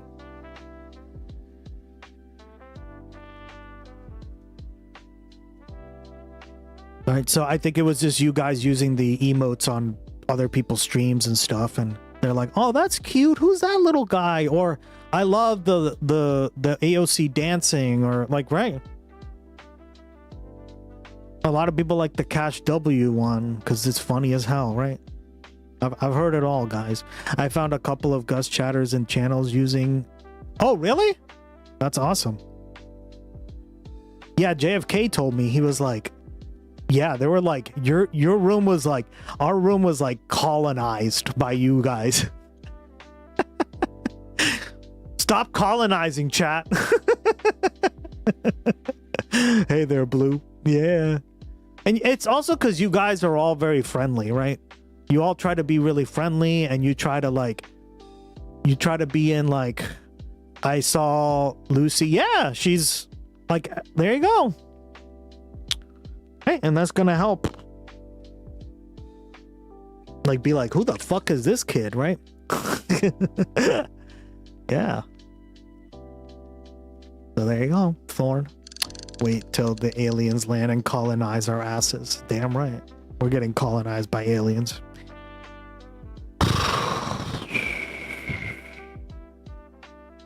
That's awesome, though. I'm glad you guys are really going around Twitch and like, right? Because like you guys are clearly like going around and finding each other and interacting there too. So I love that. That's great. For newcomers, I think that Kyle can fuck off. He was right most of the time, but he can fuck off. Why? Because he stole your lady? Yeah, I think we need to. We spreading gloggy everywhere. Fuck yeah. Time by law, paid paternity leave. Hell yeah, me and you too. Love it. Paid maternity leave. Like, these are all basic things that people in other countries have. It's insane that we don't have the basic kind of safety food regulations that they have there. We've destroyed the limited regulations we did have under, HHS Secretary Raccoon Dicks. It's insane. It's absolutely insane. And now there's this like myth that goes around that's like, the UK is as wealthy as the state of Mississippi. So like, in other words, they're trying to make the argument like our most poor states are doing as well as like the UK. But that's completely and utterly misleading. There's this old saying, there's lies, damn lies, and statistics. And that is the most jerry-rigged bullshit statistic I've ever heard in my life. That is not a fact. It is nonsense. The metric they're using is garbaggio, okay? But this is real. It's real to point out that our wealthiest live about as long as their poorest in Europe. So maybe there's something about social democracy that is life-saving. And maybe there'd be something that's even more life-saving. He looks like a 16-year-old going on 50 because his hair is like white, but it looks like bleach blonde. It's so contradictory, right? You go a step further into democratic socialism. It's like he's got a baby face, but at the same time he doesn't, right?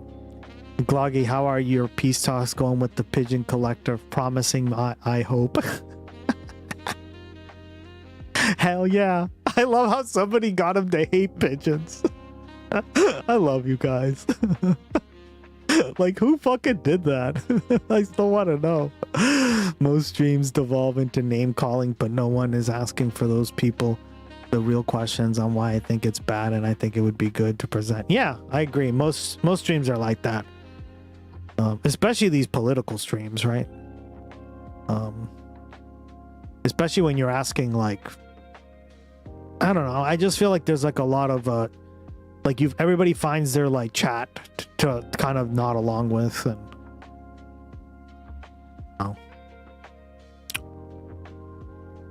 not sure pancreatic or prostate.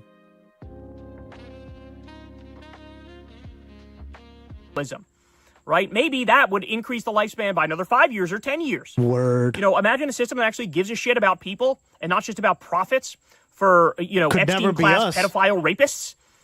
Imagine. Would be crazy, wouldn't it? Okay. So the log cabin Republicans, for those of you who don't know, this is like the... Oh my God, we covered them a few months ago, remember? These are the gay Republicans. I mean, being a gay Republican, what?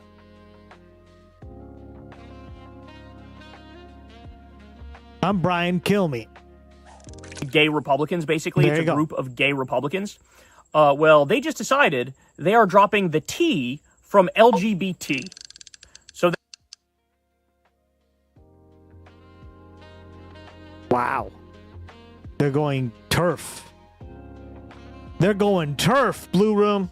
They are the log cabin Republicans, but they're the LGB log cabin Republicans. This is their way of saying, like, oh yeah, we're with you on hating those trans people, bro. We hate those trans people too. They're crazy. They've gone too far. You know what I'm saying? Shocker. Yeah, here's the problem with this, you fucking idiots.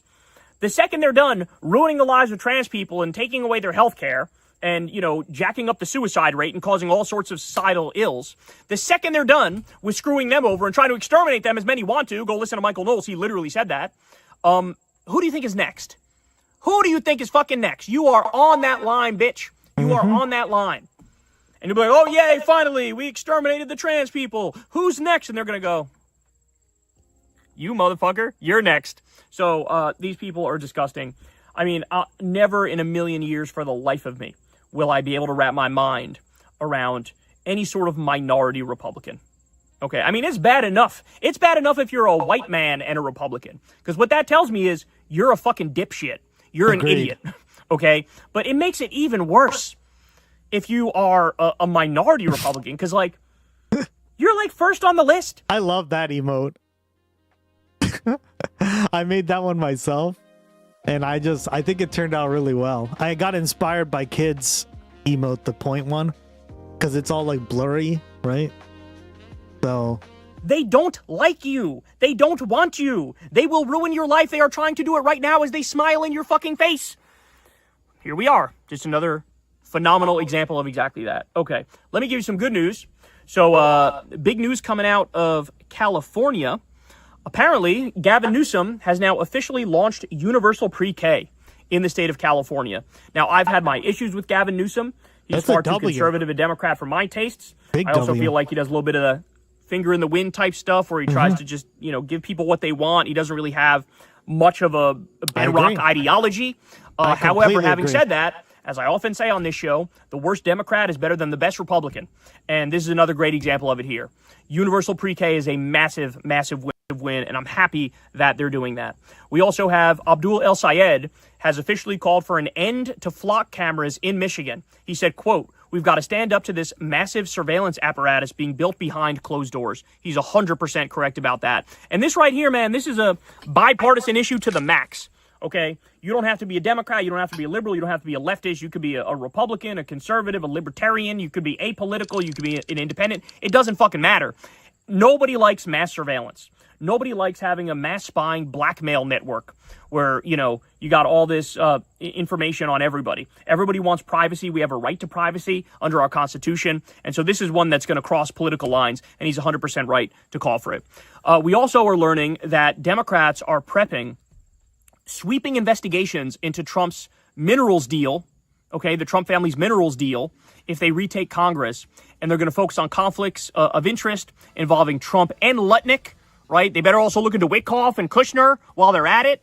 But it looks like there's massive probes that are being prepped to go after all of these corrupt dealings of the Trump regime, which is absolutely necessary. And like I told you guys, man, the next Democratic president, I need Jack Smith to become Attorney General, and I want you to let him go ham, bro. I want you to let him, go after all of the corrupt, gangster, fucking cartel, syndicate insiders of the Trump regime who've committed crime after crime after crime after crime and left like a comical trail of evidence that everybody knows is there. All right, me and you too. Okay, but I'm telling you, in order to have a functioning country, we need to lock these fucking people up. And, the most disturbing thought is, well, what happens if Trump doesn't die in office and he ends up pardoning like literally everybody in his crime regime? That would be, I don't know, that's a pill. I don't even know if I could swallow that pill, bro. I'm going to be honest with you. I don't even know if I could swallow that pill. You need to go after these people. Because if they get away with this, we don't have a country. Like, the precedent is you can go on a fucking obvious crime spree and then pardon yourself. Like, nah, not happening. No shot. But I think he probably will pass away before he leaves office, though. So we'll see. But if that happens, then, oh, my God, they will. Pete Hegseth will be shitting in his pants. Stephen Miller will be shitting in his pants. Elon Musk will be shitting in his pants. They're all going to lose it. And I cannot wait for that day to come. All right. So this is terrifying, but apparently in almost every single state in this country, COVID-19 cases are spiking. Almost every single state in this country. That's incredibly disturbing. We also are learning that 4 in 10 healthcare workers worldwide who were infected with COVID developed long COVID, and a quarter still had symptoms a year after. Yep. So this is very disturbing stuff. I mean, the more we learn about COVID, the more eye-opening it is. Apparently, there's massive cognitive issues that go hand in hand with COVID as well. That's really disturbing because, like, how is this going to affect us 10 years from now, 20 years from now? And virtually all of us had COVID. Like, are we just cooked? Like, are we just, like, dropping IQ points rapidly? And then, not for nothing, you look around the country now and you go, I kind of do feel like we're dumber than we were in, like, 2010. I do. I feel like we're actually objectively dumber than we were then. And it's like, is this part of it? I don't know. Maybe it is. Maybe it is part of it that, like, we mass poisoned ourselves with this shit. And it's going to have long-term consequences. We also learned this from Science News. They say that a new study suggests that the COVID-19 vaccine might somehow be firing up the immune system's cancer-fighting powers. So there's new research that indicates this. Oh, hell yeah. This is phenomenal, and this is something you can immediately file under things you're not going to hear on Joe Rogan's podcast. It fights cancer? 0% chance you hear about this.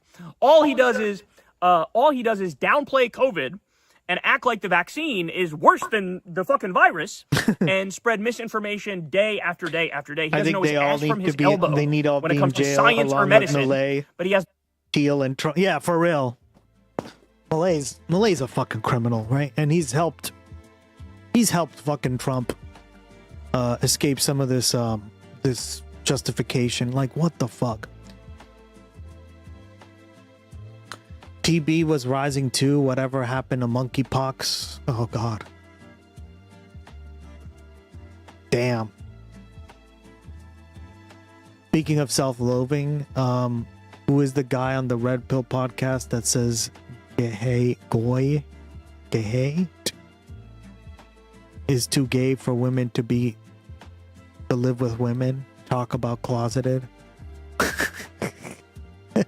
the nerve to say to his 14 quadrillion listeners, he believes the fucking polio vaccine is bullshit. The polio vaccine. Mm-hmm. He's like a true dyed-in-the-wool hardcore anti-vaxxer because he read some bullshit from some lying website, when he was drunk at 4 o'clock in the morning after doing a comedy set. Okay? Like, insane. But this is an amazing breakthrough here that more people need to be talking about. I also wanted to give you guys this. So ICE has apparently gotten their deportation numbers up. You want to take a guess how? Wait, are they secret about By targeting people who abide by the rules because they're easier to track down. This is something I've been warning you about, and people who follow this closely have been saying this. This is why they were hanging out at the courthouses. Remember that? Yep. They were hanging out at courthouses. People would show up for, their appointments, and they would be, like, immediately handcuffed and fucking dragged out of there and thrown into a concentration camp or sent to some country they've never been to. It's insane, but this is what they do is, just like Stephen Miller said, forget, the drug traffickers, forget the cartels, forget, all these actual criminals who require a lot of police work and legwork and groundwork. Forget that. Go to the Lowe's parking lot. Go to the Home Depot parking lot and start rounding up brown people. Start rounding up day laborers. This is what they did. And this is a great example of their mindset. They care about quantity. They don't care about quality. Fuck, they'll let the fucking criminals roam free. The people who are actually violent criminals who you should deport, they'll let them roam free, but they'll go after every single innocent person you could think of. They're going after them. They're throwing the book at them. They're throwing them in CKED. They're throwing them in concentration camps. They're treating them like absolute shit, eating fucking moldy bread, not giving them their medicine that they're required to have, putting, 30 people in a cell that's made for 5 people. This is what we're talking about here. This is what we're fucking talking about here. So their deportation numbers are up by going after innocent people who've done nothing wrong. Absolutely disturbing. And a great example of that is this. And The Intercept wrote an article on this. ICE shot a journalist, threw him in detention. He's approaching 300 days behind bars with a festering wound. The guy's name is Carlitos Ricardo Parias. Jesus. And the U.S. has broken its own record for holding a journalist in custody. Nobody's even talking about this. You know how they treated him? You ready for this? So they falsely arrested him, shot him. His arm is purple and is probably going to need to be amputated. Okay, they treated him with vitamin D and Bengay. Sue, all Sue, of the criminals in motherfucker. ICE need to be locked up. Yeah, for all real. of them need to be locked up. Sue. I'm talking about Hamhead Homan. I'm talking about Hamhead the Bovine Homan. Boy. Okay, I'm talking about Stephen Miller. I'm talking about these low-level thugs. There's a video of them that just came out where they casually use racial slurs to discuss people on the street. Okay? This is who they are. This is not a government agency. This is so This is a funny, criminal guys. syndicate. This is a cartel. This is a gang. It is criminals who sign up to be criminals and do criminal shit. That is not an exaggeration. It's a fact. Look at their track record. They are the criminals. They are committing crimes, and they're going after law-abiding people all throughout this country, and it is insane. So there's your updates, y'all. Everybody do me a favor. Well, why do you think, Alice McGee, right? Because there's a lot of incentive to keep the prison industrial complex running these immigration centers, right? It's basically just a giant corporate handout to these private prison companies that detain immigrants, right? They get to look like they're doing something because, of course, right? The people in power get to look like they're doing something, and everyone's happy, right? Minus the actual immigrants and the people who are here to like make a better life for themselves, right? Sign up for Crystal Kyle and Friends and come watch God the fucking Wajahat. damn. All right. Speaking of which, a Florida candidate confronted on support for Fishback. Huh? This should be fun. Bad Joe called me today and wanted me to work for him the weekend. Fucking Nazi ass motherfucker doesn't even know I'm playing his mind. He thinks he can get an excellent level of workmanship. I tell him, call me and ask me anytime, and then every time I tell that Nazi no. Based. I love that. Well, we wanted to bring you an update. Are the ban of existence. Exactly, right? There's always going to be an incentive, and think of it this way. They're giving uncommon. Nice. They're giving them incentive to give money to those candidates because it's you scratch my back, right? Alice McGee, then I scratch your back. It's a cycle, right? It's a cycle of constantly things being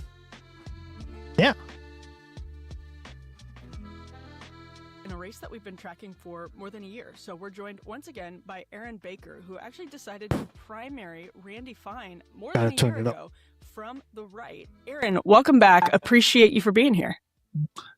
Always a pleasure to be here. Thank you for having me back.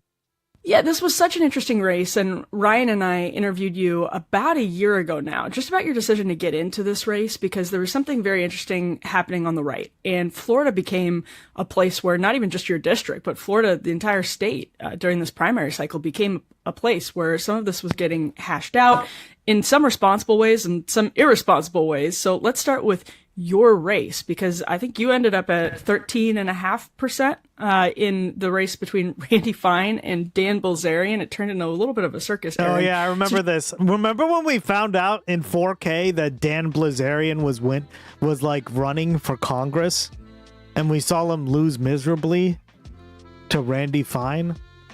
I didn't even know that was a thing, because I mean, at this point, guys, like, put the red clown nose on us and honk honk, right? Fucking Dan Bilzerian, guys, was running for Congress.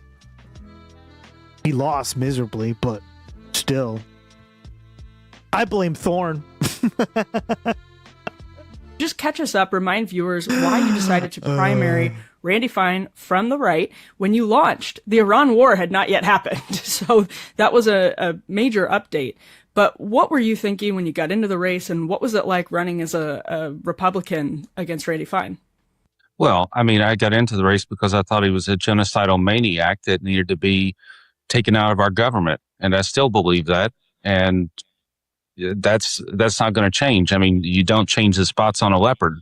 He is who he is, and his personality is not going to change. I didn't think it was a fit for this congressional district.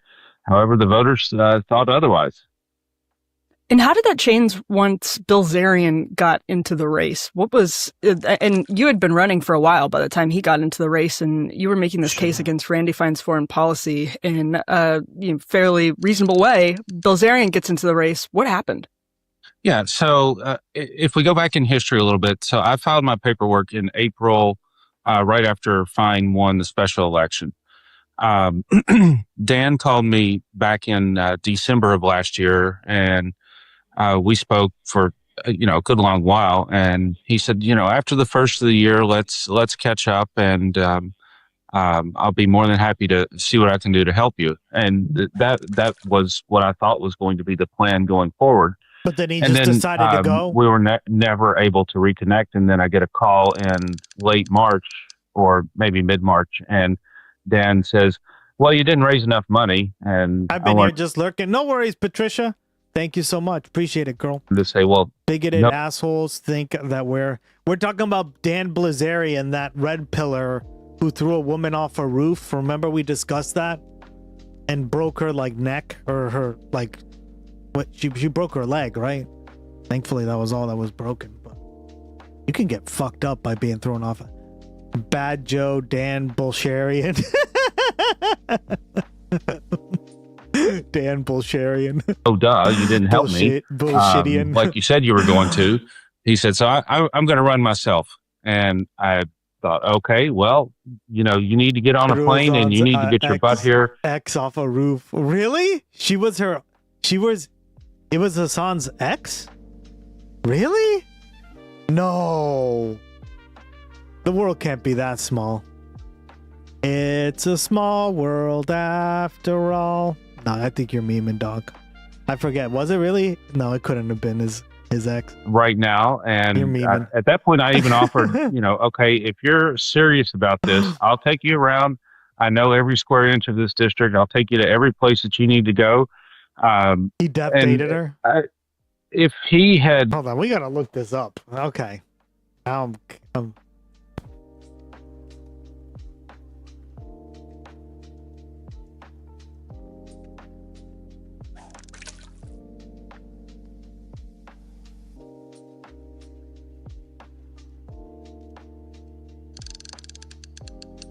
Oh my God. What the fuck? Is this it happening?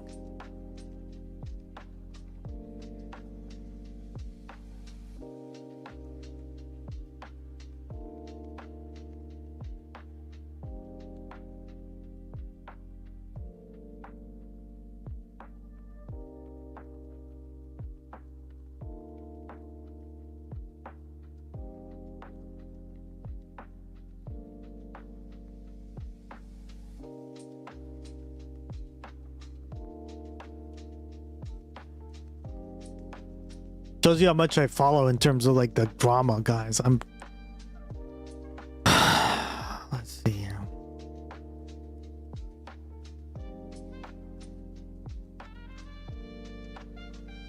Oh, she was naked? What the fuck?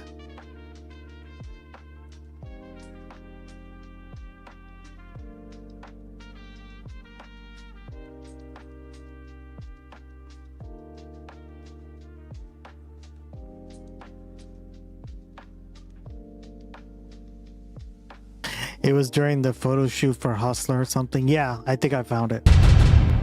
It's on TMZ. Yeah. Oh my God. You promise that you have to let go of the top of each flag. You have to let go of me. Ice! All right, ready? Ready? Oh my God. This is so dumb. No!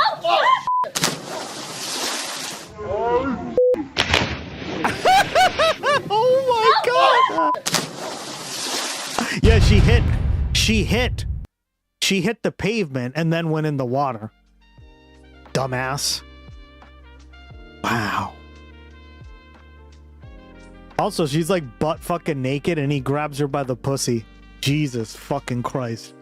Isn't that like what somebody else did?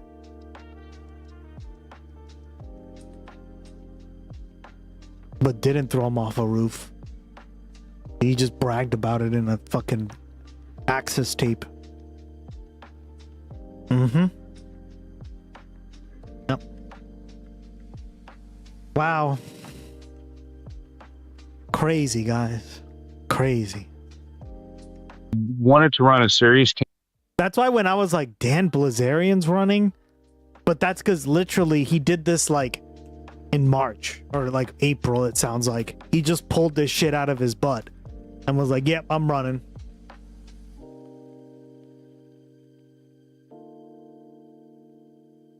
Campaign. I'm doubting Joe works. It does. It works, dog. Calling him bullshittian. Clean up your look a little bit, get a haircut, look like you did back in 2013 when you were a movie extra. Yeah, you're right. Janice Griffin. So Hassan dated her? You're confirming it?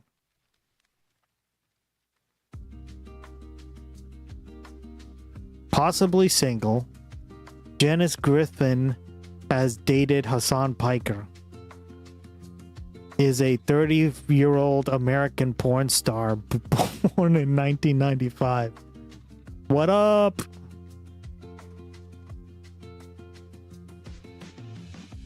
View couple. Oh yeah, there it is. There she is.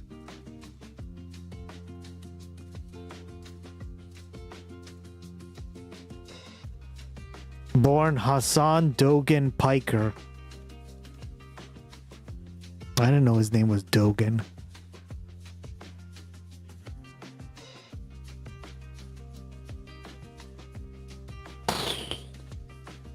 All right. Well, maybe you stand a chance, and you've got to you've got to realize who your electorate is. The average. That's crazy. Republican voter. So then he took her and literally threw her into a pool off a building. Cool. In this congressional district is 51 years old. So you really got to tone down what you're saying. You can say, I don't want defensive or, I don't want offensive weapons and I don't want any financial aid to Israel, but you can't say that I will take up arms and start exterminating Israelis. That those, you're not going to win a congressional race like that, no matter how much money you have. So, he came in like a bull in a china shop and thought he didn't need to listen to anyone. No campaign events until the last day of early voting, which was last Saturday, and he shows up to a Fishback event and, 30, 40, 50 people there and stands around and hands out free tacos for half an hour and then disappears. At least on election day, show up somewhere. I mean, on election day, I was at 8 different polling locations, still trying to get voters, talking to voters. And, because I believed based on what we had experienced door knocking, and we knocked on about 30,000 doors. Wow. My campaign. And we had a very positive response. I mean, there was a very anti-fine sentiment out there. It's just a matter of, who has the most money, who sends out the most palm cards or most postcards in the mailboxes, and who, puts out the most television ads. And that seems to be what people listen to. They're, they don't remember, oh, hey, I met this Aaron guy, 3 months ago when he came and knocked on my door. They remember, the postcard that they Damn got right, Thorne. yesterday or the TV commercial that they saw this morning on Fox News. So, I would tell anyone that wants to go up against an incumbent, you better have at least $3 million in the bank in order to make a serious run at it. But it also needs to be a consolidated effort. You don't need 5 people in the race like we had. You need to be able to get behind that one candidate and say, okay, this is our candidate and this is our path going forward. And we're going to attack airwaves. We're going to attack mailboxes. We're going to knock on doors for one specific candidate. When you start to split the vote, then it muddies everything up. And people are like, well, I don't know if I should vote for Dan or if I should vote for Aaron. Well, let me just go with what I know. Let me just vote for Randy, bang, bang, bang. And so, then you get the results that we had. So, Aaron, I do really respect you for taking a stand against Randy Fine's genocidal rhetoric, his Islamophobia. But with Dan Bilzerian, it seems like the opposite side of the field. I'm reading a tweet from just July 28th that says, Jews are the problem. Everyone's fear of saying it out loud is what allows it to continue. So when you say that, he just needed a haircut. It's literally 2 Nazis going at each other, right? It's just one Nazi's blaming Islamic people and the other is blaming Jews. You can't make this shit up. You can't make this shit up, guys. Needed to look a little bit more like the Hollywood extra. Was that really the main issue, or was this race decided between a candidate that hates Muslims and a candidate that seems to hate Jews? Well, and that's the whole point. He needed to, if he were going to get in this race, he needed to not say any of that stupid stuff that he says. But he just can't help himself. So if you can't help yourself, then you need to get behind one consolidated candidate, which ideally, would have been me because I ran against Fine before. So, it made sense. Yeah. I think Emily's kind of weird. She's a lot like Sagar. She's conservative on very weird things. I have a lot of trouble understanding her positions. So I don't see why you're not exactly confused either, because she's very much like a populist conservative, right? Who is skeptical of some of the Trump stuff that he's done. But not nearly enough like I think, right? That's just my opinion. I think she needs to be way more. But I wouldn't say she's a small C conservative, right? Like she's not like JJ McCullough.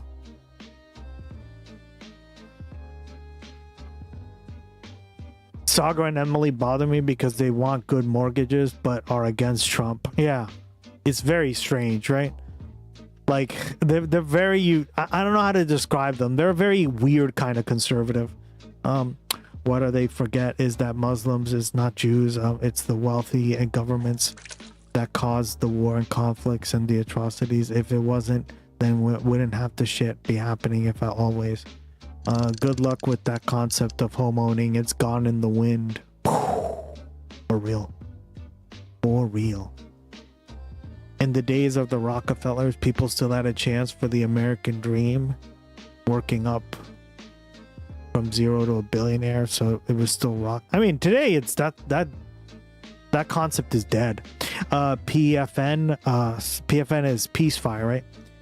So I'm modding over there. Yeah. Congrats on PFN. Awesome. Wait, where's? God damn. What did you make of sort of, you're talking about like the mailers that are going out, advertisements. What did you make of sort of the media ecosystem? What was Randy Fine talking about? What was his campaign running on? And how big of a role do you think that the Iran war and the subsequent inflation and cost of living as a result of that, and Israel in general, how big of a role did that play in this election? It didn't play any role at all. People at the end of the day, people didn't seem to care. I mean, you have 20 or 30% of the electorate that care about affordability, which is what we talked about nonstop, or what I talked about nonstop. So, you know, I mean, there was 43% of the electorate that wanted an alternative, but, you know, 43% of the electorate is not enough. And it needs to be, like I said, it needs to be a consolidated effort. And Randy Fine plays the victim card the entire time. If you look back to, you know, the picture that he posted of someone had vandalized one of his signs, spray painted a swastika on it. And the day after that news story came out, I called the supervisor of elections in Flagler County and I said, where did this picture come from? This picture cannot exist, because I was the one that found the campaign sign. And I was the one that went and got an election official to take the campaign sign down. And so then I was talking to one of the reporters at the Daytona Beach News Journal, which he followed up with the supervisor of elections. Well, it turns out they put the sign back in the ground in order to take a picture to send to Randy Fine. Jeez. So, I mean, you know, he's victim 101. Oh, you know, look at me, poor me, poor me. Look at what they're doing to my campaign signs, and it's staged. Oh It's my completely god. That is incredible. What is appealing in any way, shape, or form about Randy Fine in this district? I mean, what, like, how can a guy like this win an election? Right. Yeah, I don't get him either. Dude's a wacko. How's your dinner? You said you were cooking it. How did it turn out?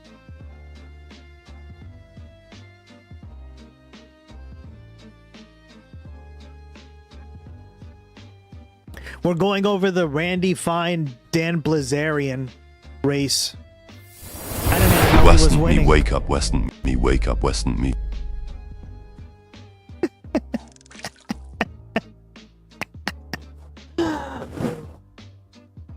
I didn't even know he was like running at all, winning.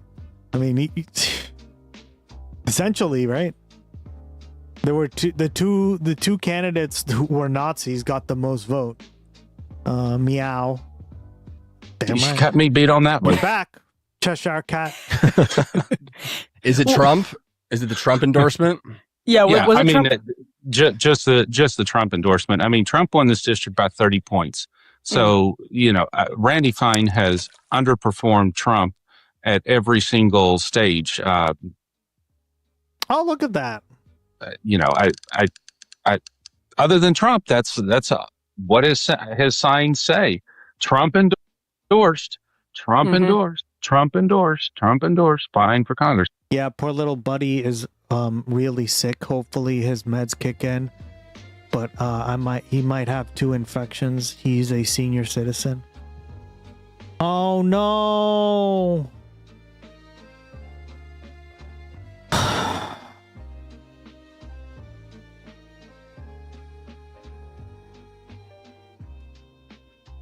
What does he have, Living Lily? That's so sad.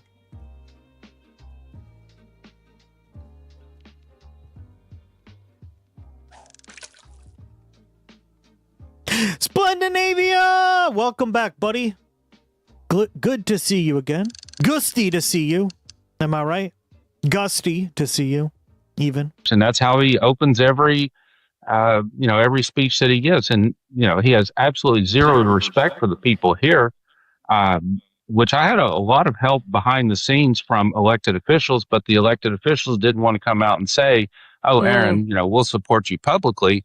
They're like, we can't stand this guy just because of the way he acts. You know, he walks into the building in Flagler County and, you know, snubs his nose at all of the county commissioners. And they're I just can't believe he grabbed her like that, right?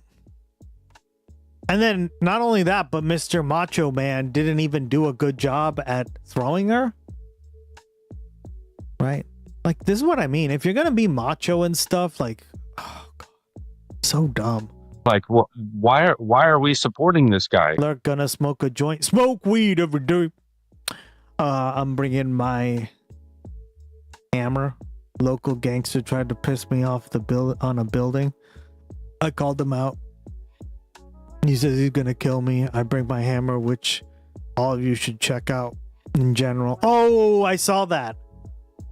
You mean this beauty? Look at this beauty, guys.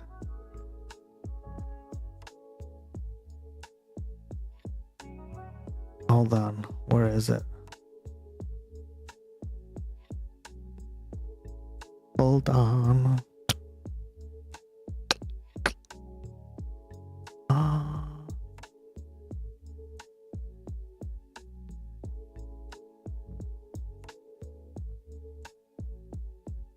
A hammer with instructions.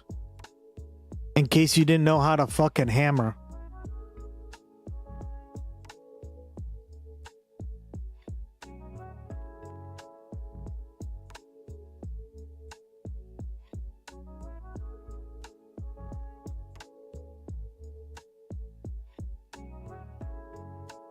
He has 2 infections. That's crazy, girl.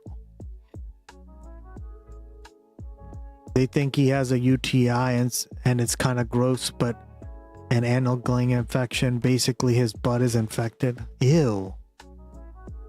Okay, dozing off while my whole house smells like fried food. Harold and Kumar are on me like Velcro. You're watching Harold and Kumar? This is a funny movie.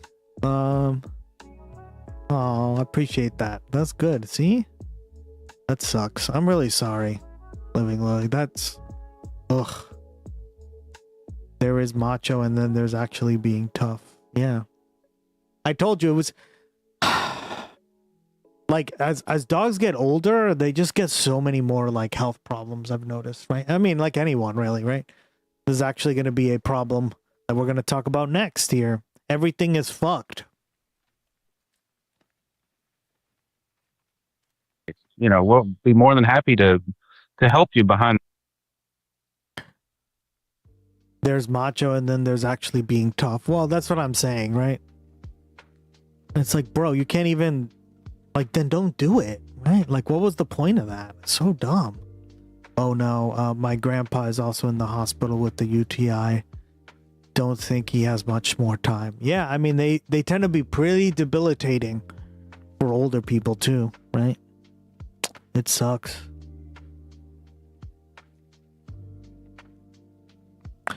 Yeah, somebody who hasn't been by the stream very much, Turtle. Yeah, I reached out to him and something's been going on with his grandma too, so I'll wait for him to get back so he can explain. But shout out to the Turtle Messiah. Love you.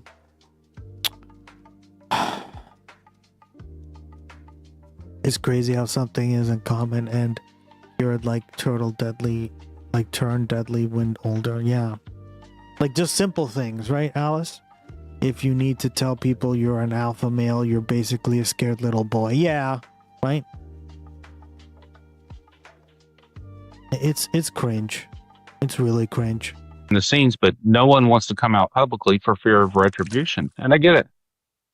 Right. Yeah, that makes sense. And I guess let's say hypothetically a wave of magic wand, you had $3 to $5 million running against Randy Fine, and your argument that you were making was amplified. And you had the money to go make this argument to more voters, have the conversation on more TV ads and mailers and that sort of thing. Can you just take us into what those conversations were like? Because you mentioned there is an anti-Fine sentiment, but I'm also just curious, as someone from the right, saying we shouldn't be talking like this, we shouldn't be thinking like this, we shouldn't continue to send all of this aid.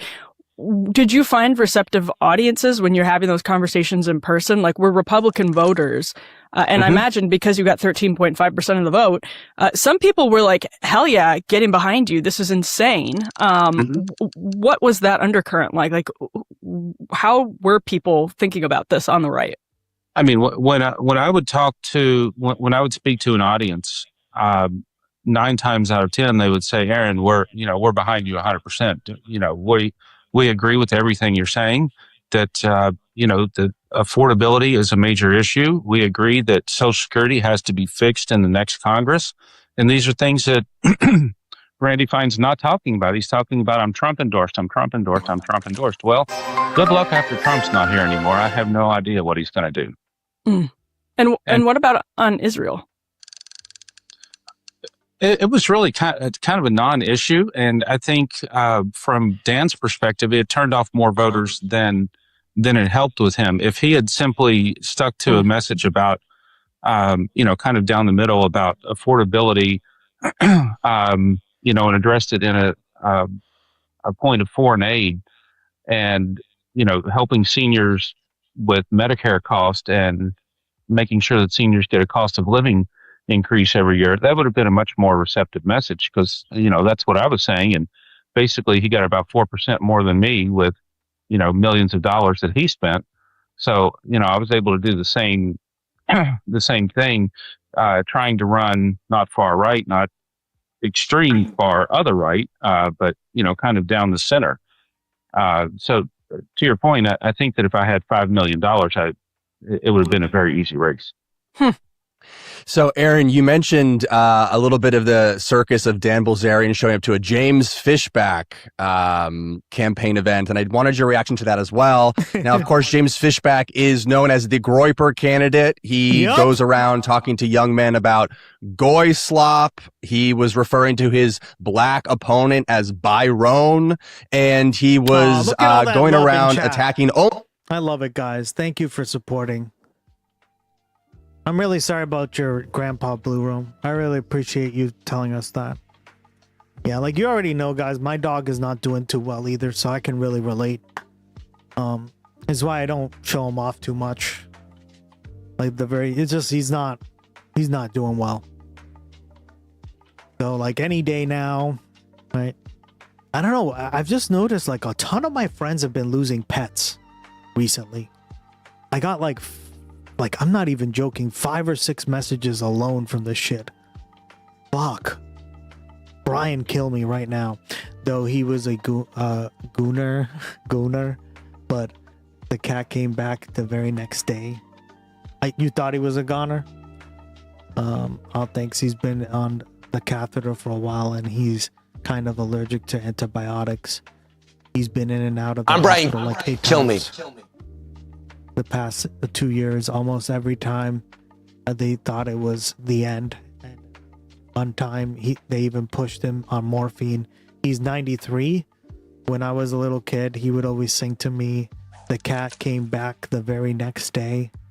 I thought he was a goner, but the cat came back the very next day. What up? I mean, that's positive, right? That's a good way of looking at it. I know that's pretty sad, man, but I wish, like, you're I'm glad that you had a grandpa, right? I never had a grandfather growing up, so I don't know exactly how that feels, but like I've driven people to like the hospital and stuff and had their grandparents like die on them or like about to die. So, I mean, at least that's a somewhat positive story, right? Yeah, guys, this stuff is hard.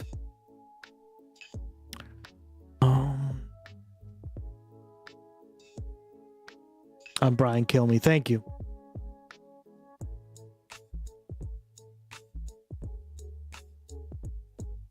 OnlyFans creators saying that he was going to tax them and give money to teachers. He had what felt like an organic youth movement on the ground. He drew a lot of crowds, but pulling up some of the results here, he got 3rd place. He got about 10.5% of the vote, coming in 3rd behind Jay Collins and Byron Donalds, who actually won. What is your reaction to those results? Like, what does that tell you about the Florida electorate? It's shit. I did a lot of different events with James. Before James announced, the two of us sat down together at a Starbucks. Look at all that love. Talked about his candidacy and my candidacy. And at that time, I was supporting Jay Collins, and I told him I was supporting Jay Collins. And well, if anything changes, keep me in mind. And that's kind of where we left it. And then Jay Collins came out with this nonsense about, you can't say this and you can't say this. And some of his kind of factual things behind the scenes about He has 2 kids. Well, he actually has 3. Some of those things didn't set well with me. So it was a very easy transition for me to then support James. However, in about April or May, I saw that it was going to need to be a consolidated effort against Byron. And I was with Paul Renner at an event in St. Augustine. And, flat out asked Paul, this has to be some type of consolidated effort. And no one would put on their big boy pants and, take one for the team at that point. They all thought, well, we're just going to run our campaign. And it didn't work. The only way to defeat Byron Donalds in the $100 million or $200 million or how many ever bazillion dollars he has in the bank now was going to it needed to be a consolidated effort, and it wasn't happening. Yeah, outside the consolidation, though, isn't there a moral character question to these candidates? I mean, he's being blatantly racist. He's saying things like "goy slop." I mean, he did have a stance about that was anti-Israel that connected to the youth. But did you not have any moral character? What is this goy slop that I keep hearing about? Can someone explain it to me? We raided into Rathbone or Wraithbone, however you say it, and he does the same shit too. He says like goy slop a lot. Can someone explain what the fuck that? I never bothered to look it up, so. Fuck is that? Oh my god, yeah. Concerns about either of these guys? Not really. I mean, I think that James's heart was in it for the right reasons, and I think certainly Paul Renner's heart was in it. Slop. Oh, okay. Groiper slop. So just like non-news stuff. Okay. In it for the right reasons. Or it's kind of news related, but it's like very loosely. Okay. Jay Collins, to a certain extent, his heart was in it for the right reasons, but they needed to all sit down in the room figure out, okay, I'm going to be governor and I'm going to be lieutenant governor and I'm going to have this role in the administration. So, a lot of that rhetoric that happens in campaigns is just that. And, it happens in every campaign. Now, I mean, is some a little more extreme than others?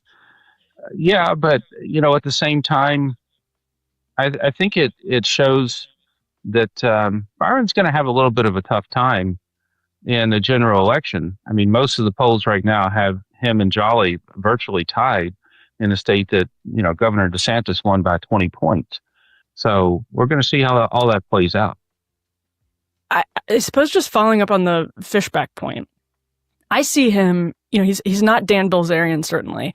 And I've actually known him. I talked about this on the show earlier this week for a long time. Oh, a goy is a non-Jew. Is that like the slur that Jeffrey Epstein used? That I had never heard of until we read the Epstein files, or that part of the Epstein files, I should say.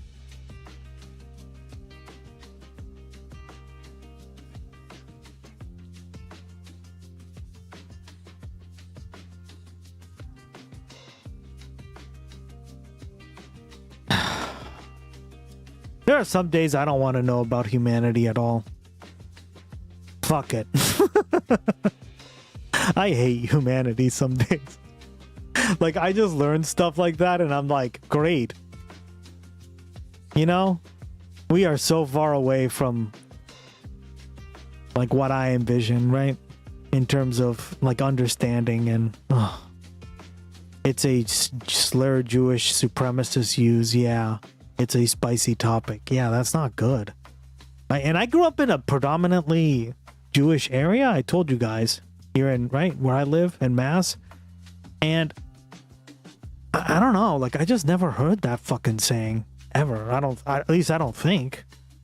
Maybe I had, but yeah, sorry, terms mix up. Thank you. Yeah, no worries. It's so fucked. And saw like basically a total personality transplant, which I found very odd. Like I've known him for probably 5 years. And as soon as he got into the race, he started, to Griffin's point, talking about goy slop and Byron and all of those different things. And I guess I sort of see what you're saying about taking down Byron Donalds, who's a, not the ideal candidate for conservatives to represent Florida, no question about it. But I guess then it's like, at what cost do you try to defeat Byron Donalds and beat, potentially David Jolly? Is it worth, is it worth? There's so many, my age is showing. Yeah, for real. I think it's just like, I don't have much of I've never had I've always found slurs really offensive, so I don't know. Like, I just never had an inkling to like learn them like that, right? So like when I hear like a new slur, I just kind of go like, oh, right? It isn't always a slur. It depends on the context. Gotcha. Okay. Lurk, all right. There are many slurs the right uses. It's disgusting. Yeah. Somebody in chat got like upset when when Elon called like dirty Sanchez's, right? Like that was really fucked too. Stupid as shit. From my perspective, the answer would be no. Like stoking racial resentments and using terms like goy slop. How did you think about that, Aaron? Well, it was I guess your point would be it's almost. Goy is a Hebrew Yiddish word that translates to nations or peoples. Standard Jewish culture and religion's usage is an out-of-group term used to describe non-Jewish people. While neutral origin, its tone in modern conversation depends heavily on the context and who is speaking. That was the AI answer. Gotcha. So there you go. Elon is so blatantly racist, it's not even worth analyzing his bullshit. Yeah. It's the toned down version of Dan, where Dan came in like he grew up in racist South Africa. What do you expect, right? Wrecking ball and in apartheid South Africa. Right? Like integration was illegal. And he was in the group. Right? I always think of like that movie. I don't know if you guys remember The Color of Friendship. Remember that from Disney? I remember seeing that as a kid. I mean, I always knew it was like sex acts, but poopy sex acts. I guess it's a slur for yeah. James came in to try to I guess. I mean, that's another thing is like it's stupid, right? It's just like I didn't need to know that. Like you're stupid as hell for saying that, right? To some of that, over 35 crowd, if you will. Let's be clear, Elon is Canadian. I blame Canada. Agreed. Thank you, Canada, giving us another conservative. At what point That's why I'm here. Is the argument worth it, or is the wait? Isn't there a limit to how many citizenships people are allowed to hold by country? I think it's 2, very max 3 in most countries, right? The rage bait click worth it? That's the $1 million question. I mean, our race between me, Dan, and Randy certainly turned very ugly at the end, and that's not something that I'm going to participate in. I'm not going to say anything that's not true. I'll call you out for saying stupid stuff, and I certainly called Dan out for posting the wrong early voting dates and just doing stupid stuff and not doing any campaign events or scheduling campaign events outside. How does he have? I don't know. He must have relinquished his Canadian one. Then you're right, because generally under international, like under most countries' laws, right? Passport laws, you would have to probably give one up. There are certain countries where once you have the passport, they cannot take it away. You can't relinquish it either.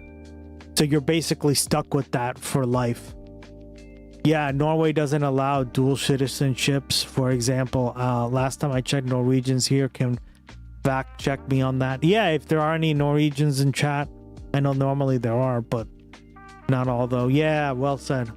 This reminds me of the red string that encompasses the Europe. Yeah. And I know there are some countries, I think Argentina is one of them, ironically, right? There's a few countries around the world where you cannot, like, relinquish your... Right? We went over that video. And the reason is because I guess those countries are trying to make it so, like, you can't pull the Trump card, which is like, you can't be stateless, right? Like, it's a problem in Kuwait.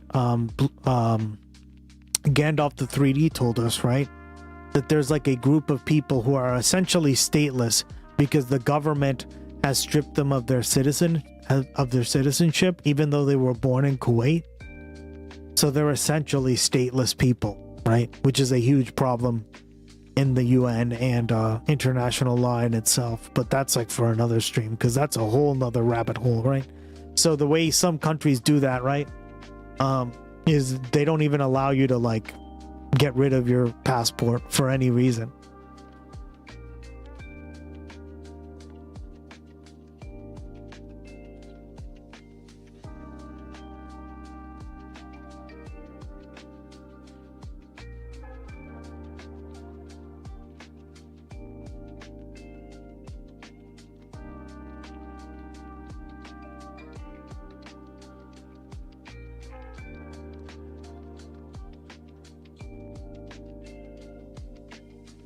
There we go. Yeah, there's a lot of countries, see? So, like we said, Mexico's another one. I didn't know Mexico was. Wow.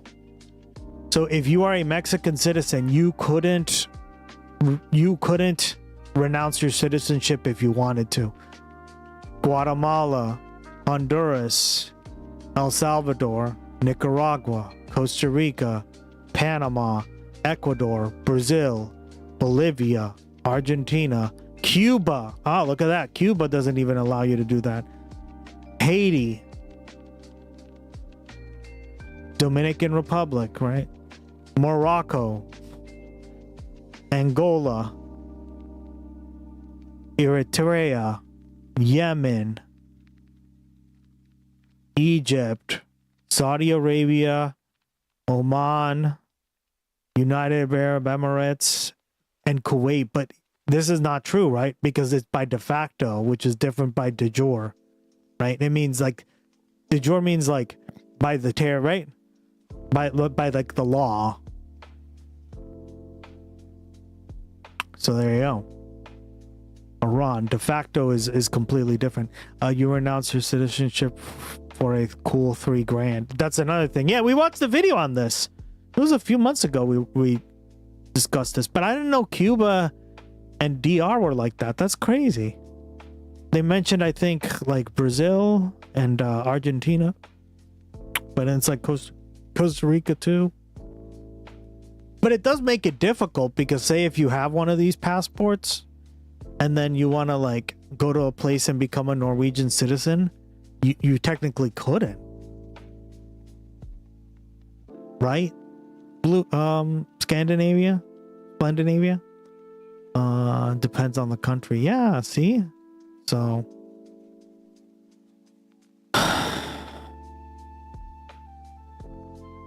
crazy, guys.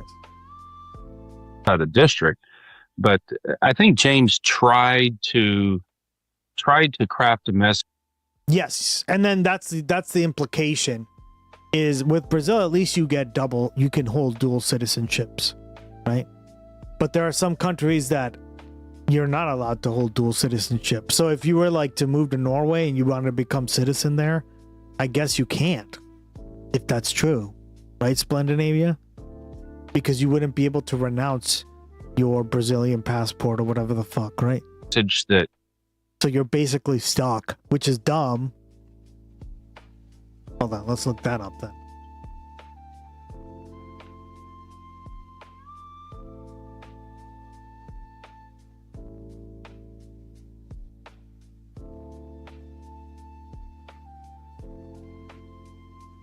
China, well, that's kind of Jesus. That sucks. As I understand it. All right, let's see. Well, let's check the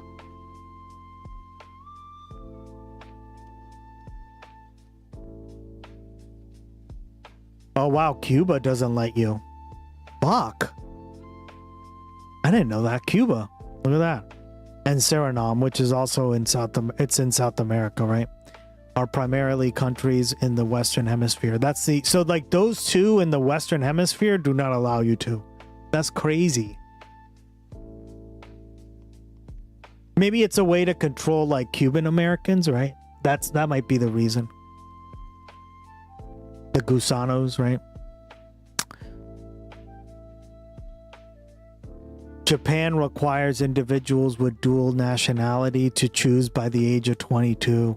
That sucks. India. Singapore. Oh, where's Kiki? Other notable countries include Indonesia, Malaysia, Saudi Arabia, Qatar, Kuwait, there we go, Oman, and UAE, with rare exceptions. Nepal, Bhutan, Brunei, Laos, Myanmar, North Korea, Kazakhstan, and Uzbekistan. And in Europe, here we go. Andorra, Estonia, Monaco, and San Marino.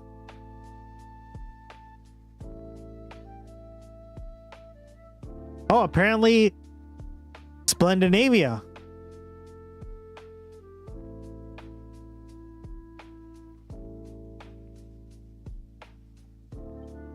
It looks like Norway's on the list now.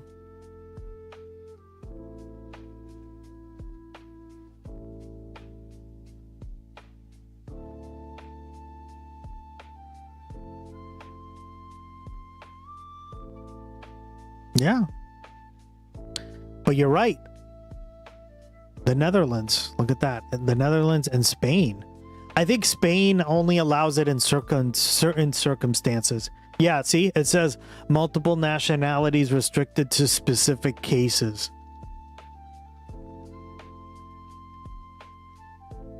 Spain does allow it, I know for a fact, yeah. But that's crazy, guys. Mexico just... Apparently, yeah. You can. And Cuba, obviously, right?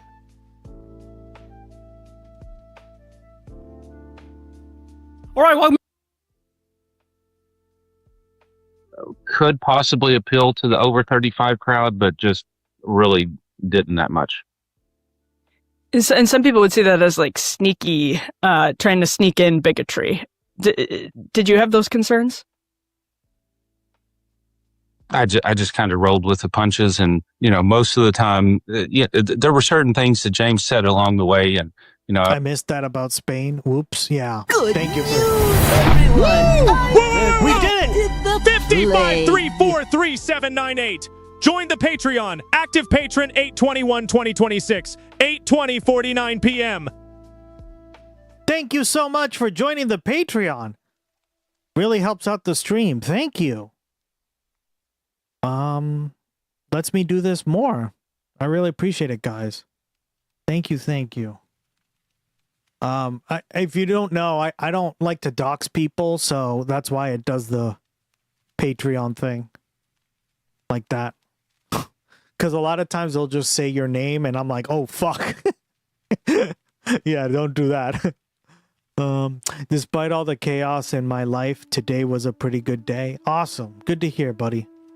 The Inner Broadcast. Damn right. The Inner Broadcast. Cass! Welcome back. How you been? Where is here, if I don't mind me asking? That's good. Glad to hear it. I would be sitting in the room, and he was certainly playing to the audience. If you, for example, we were in Tampa, and the seating capacity in the room was 600, and the room was completely full, and the fire marshal wouldn't let people in. So I know that there were at least 750 people there. But, he's really playing to the audience, when he talks about goy slop and all that. And, it's all in good fun. I do think that James has a future in the Republican Party. And I think that, he has a huge following now. He received 170,000 votes. That's nothing to sneeze at. Okay, I was gonna say last question on that, Aaron. I'm sorry to keep doing the fishback thing. It's just when you say it's all in good fun, is it really fun? Is that like the kind of fun that you want to get behind? If it's again Byron trying to play up like racial stereotypes, those sorts of things. Sorry, Emily's our resident woke. That's resident woke. My sister is trying to do mock debates with me, and it's wild. What do you mean? Is she going to debate class or debate team? It's really bothering me how close his chair looks like looks to that back wall. It's like right against, it's like the cuck chair, Raina.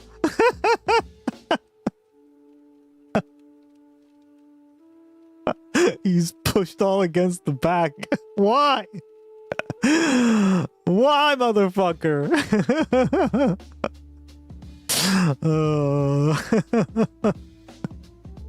Why? Trump is killing horses. Oh yeah, we covered this earlier.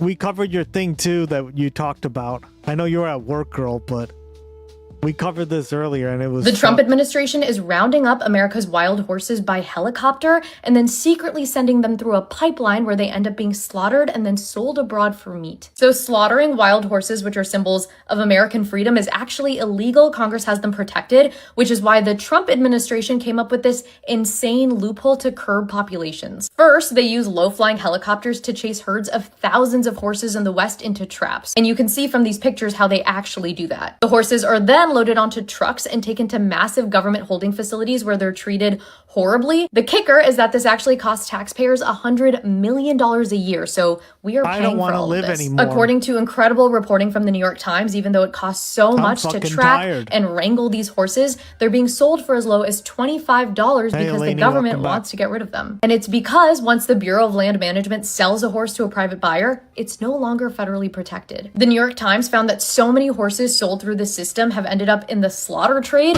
where they're ultimately killed and sold for meat. And it gets crazier. This idea was specifically outlined in Project 2025. I don't know what MAGA has against wild horses, but the project explicitly calls for the government to dispose humanely of excess wild horses. But I don't know how humane this is. Federal documents have talked about reducing herds by using sharpshooters and building gas chambers. The Trump administration's reason for all of this is that wild horses reproduce too quickly and take up available food and water. But this brutal system instead is inhumane and also really expensive, so what's the point? But this is all just so classic Trump. Take a complicated problem, label the humane solution as too expensive, and then call the cruelty efficiency. Both the newsgirls and Jezebel will continue reporting on these underreported actions by the Trump administration, so follow to stay in the loop. The Trump administration is rounding up America's... But it's even worse now. Thank you.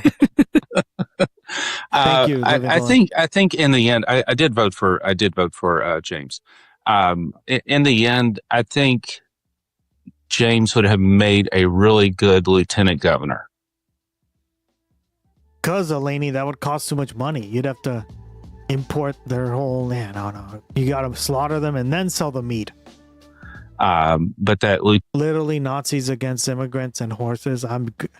Immigrants just team up with the horses and just saying, hell yeah, team up with the horses. Lieutenant governor would have had to have been if Paul Renner were at the top of the ticket.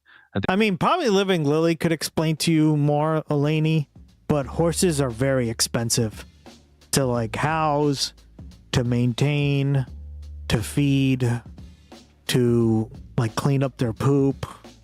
You can't just put them all in a plane and then fly them halfway around the world. Exactly. Yeah, I know you're like you're a horse girl.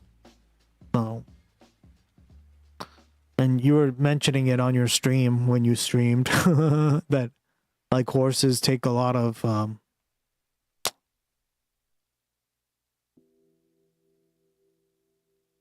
space, a lot of food, right? Like everyone just thinks they eat fucking carrots and that's it, right? No, it's like, no. I used to pay a guy who was bringing horses to slaughter to stop off in mass so we could buy a few. He was heading to Canada. Yeah, and probably the transportation costs. It's just cheaper, Elaney, to slaughter them and then put them on a plane and ship them over, right? It's really just a cost thing. That's how fucking delusional this all is. Horses are so beautiful. Well, not according to Trump. He's willing to kill them. I think the two of those were saying the same. Did you see my comment on why my sister is... Oh, no, I didn't see it. Hold on, let me see. We got sidetracked with this story.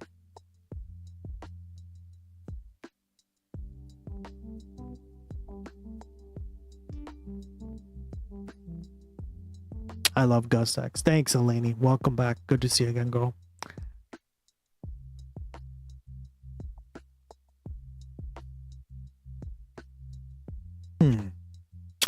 No, I told her I want to run for Congress, so she is trying to prep me.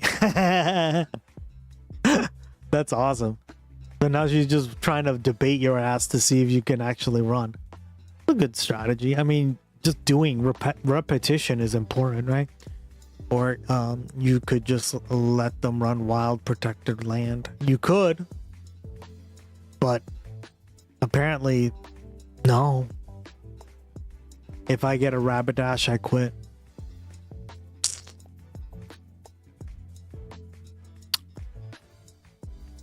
Yeah, that would be funny. Here in Iceland as well. Jesus. I don't know about Blue Room Bot 100. Gustx, how do I look at my inventory? You just do exclamation mark bad. Oh, there's actually a new command thing. I worked on it while we were away.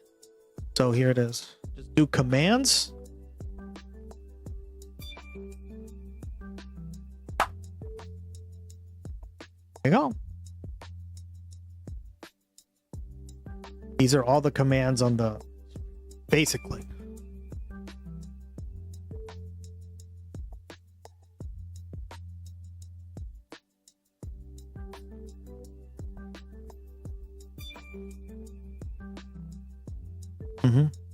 I might be missing some, but I tried to make it as like I am missing some. I think I'm missing watch time and a few other things, but I just tried to make it short. I had to type all this shit out. 9 led apparently. Yeah. There's more than that, but I didn't want to spam the chat too much, right? However, Paul is expert at crafting his message where, you know, he's talking about Christian values. You know, I didn't really have, there were some cringe moments where I'm like, this is not going to go over well. The same Christian values where we're fucking murdering horses and selling them for food. For the over 55 crowd. And, you know, we saw that, you know, we did an event in the Villages where you have 650 people show up on a college campus in Tampa, and you have 20 people show up in the Villages. Wow. Yeah, that's crazy. That's like the college for old people. So Aaron, always exciting stuff happening down in Florida, one of my favorite states. Thank you so much for coming on, and we look forward to seeing where you and the Florida Republican Party go next. Appreciate it. Always a pleasure. Thanks, you. Aaron. Thanks, Aaron. Hey, if you like that video, hit the like button or leave a comment below. It really helps get the show to more people. And if you'd like to get the full show, ad-free, and in your inbox every morning, you can sign up at breakingpoints.com. That's right. All right. Everything is fucked. On the show, y'all. Happy Thursday. Hope everybody out there is having a great day. I love the yellow hoodie, by the way. Not many men can really pull off bright yellow, but Gus kills it. Thank you. I appreciate it. I'm actually getting a bunch of new hoodies, which I'm going to be excited for. They're all going to be of like the World Cup. I got the German one. That one looks pretty badass. Right? It has like the white with the... That's what these are. Like this one's Brazil, right? So... But I like it because it's not like overly Brazilian or anything like that, right? It's just kind of like tailored to look kind of a certain way. But thank you, I appreciate it. I like their hoodies a lot. They're super cool. If these Christians actually read the books, the Matthew would hate. I think you just gotta have like the right complexion too. And I've been going to the sun, get some sun, some I don't know. Not everyone can pull off yellow. I agree. They ensure biodiversity. It's wrong. They're really rooted in the tradition here. I will explain to you in just a Could second. never be us. How absolutely everything is fucked. Who here wants to see We're Gus fucked. do a stream in You're a suit fucked. for one I'm night fucked. only? He's fucked. She's fucked. We're all all fucked. And you'll know exactly why. The 700 reasons I'm going to give you. So we're going to talk about that. We also have, in a little bit, the Secretary of War Crimes, Pete Kegsbreath. He apparently thinks he's going to be president. I'm not kidding. He took a trip to Iowa and was at some event, and it looks like he's eyeing running in 2028, which is just absolutely ludicrous since he helped launch an illegal war of aggression against a country that didn't attack us, which is absolutely cooking everything. So, I mean, the delusional, malignant narcissism, it's like literally on Trump's level. So we'll dive into that as well. Then we also have Fox News accidentally proves that Republicans are total idiots. I love this video. It's like one of the man on the street interview type things where a dude... Me? Okay. Pete Hegseth as president would be the worst. I know. He'd be even worse. Jesus Christ. Dude is at the beat. Congrats on hitting 25. And he's talking to people who are almost certainly Republican. I mean, I used to do most of this stuff in suits, guys. So like, wouldn't be that far off from me. Let's go, baby. Voters, and boy, oh boy, are they ignorant. The word ignorant is an understatement. And then also later with the pocket square, the douchey pocket square. Damn right, Alice is on board too. Damn. You're on. We have YouTube makes a fatal error that you have to see to believe. This is not good. They are like trying to nuke this lovely and glorious platform. Oh, I heard about this, and I think we're going to talk about this too, right? Because this is going to affect like a lot of this content that we watch, right, guys? A lot of this stuff is on YouTube. And we're kind of cooked if this goes through, right? And it is a it's going to be a lot harder to find the right information. Horrible thing to see, so I'll get into that as well. So you guys know the deal, man. Everybody do me a favor. Subscribe to the channel and click that bell icon if you haven't yet. That gives you a notification every time a video drops. You could also support the show on Patreon. Shout out to all of you who do that, because remember, y'all, this is real independent media. I've never talked to an advertiser, never done an ad read, never will do an ad read. Also, we've never taken money from a PAC or a government or anything like that. You guys support the show from the ground up. Thank you all, even if you just give $1 a month or $2 a month or $5 a month, or if you tip with that thanks button on YouTube, that all goes a very long way. So thank you all from the bottom of my heart. I deeply, deeply appreciate it. Also, sign up for Crystal Kyle and Friends on Substack. Link below. We have one of my favorites, Wajahat Ali, is coming on this week. He's the man. Can't wait for that conversation. And then also go sub to Corn's World and come watch us shoot the shit on a Monday night, as we always do. All right, y'all. Let's go ahead and jump right in. Let's fucking go. As I said, everything is fucked. And when I say that, boy, do I mean that. So right off the rip here, take a look at this. The bond market just broke. Japan dumps $26 billion in treasuries while America is buying back its own bonds. That is That is pretty respectful, right? He's never taken like any sort of like sponsorships. Very, very, very, very. Yeah, and didn't we just bail them out for this essentially? We just bailed out the Japanese market. Bad sign insane. that we're talking about here. Ryan Grimm says, Trump's Iran war is breaking the global economy. As predicted, it doesn't take a genius to figure out when you launch an illegal war of aggression and their response is to shut down the Strait of Hormuz, which means a decrease in the global oil market by about 20% permanently. Yeah. There's only so many tricks that you have that can sort of like keep everything afloat for a little bit.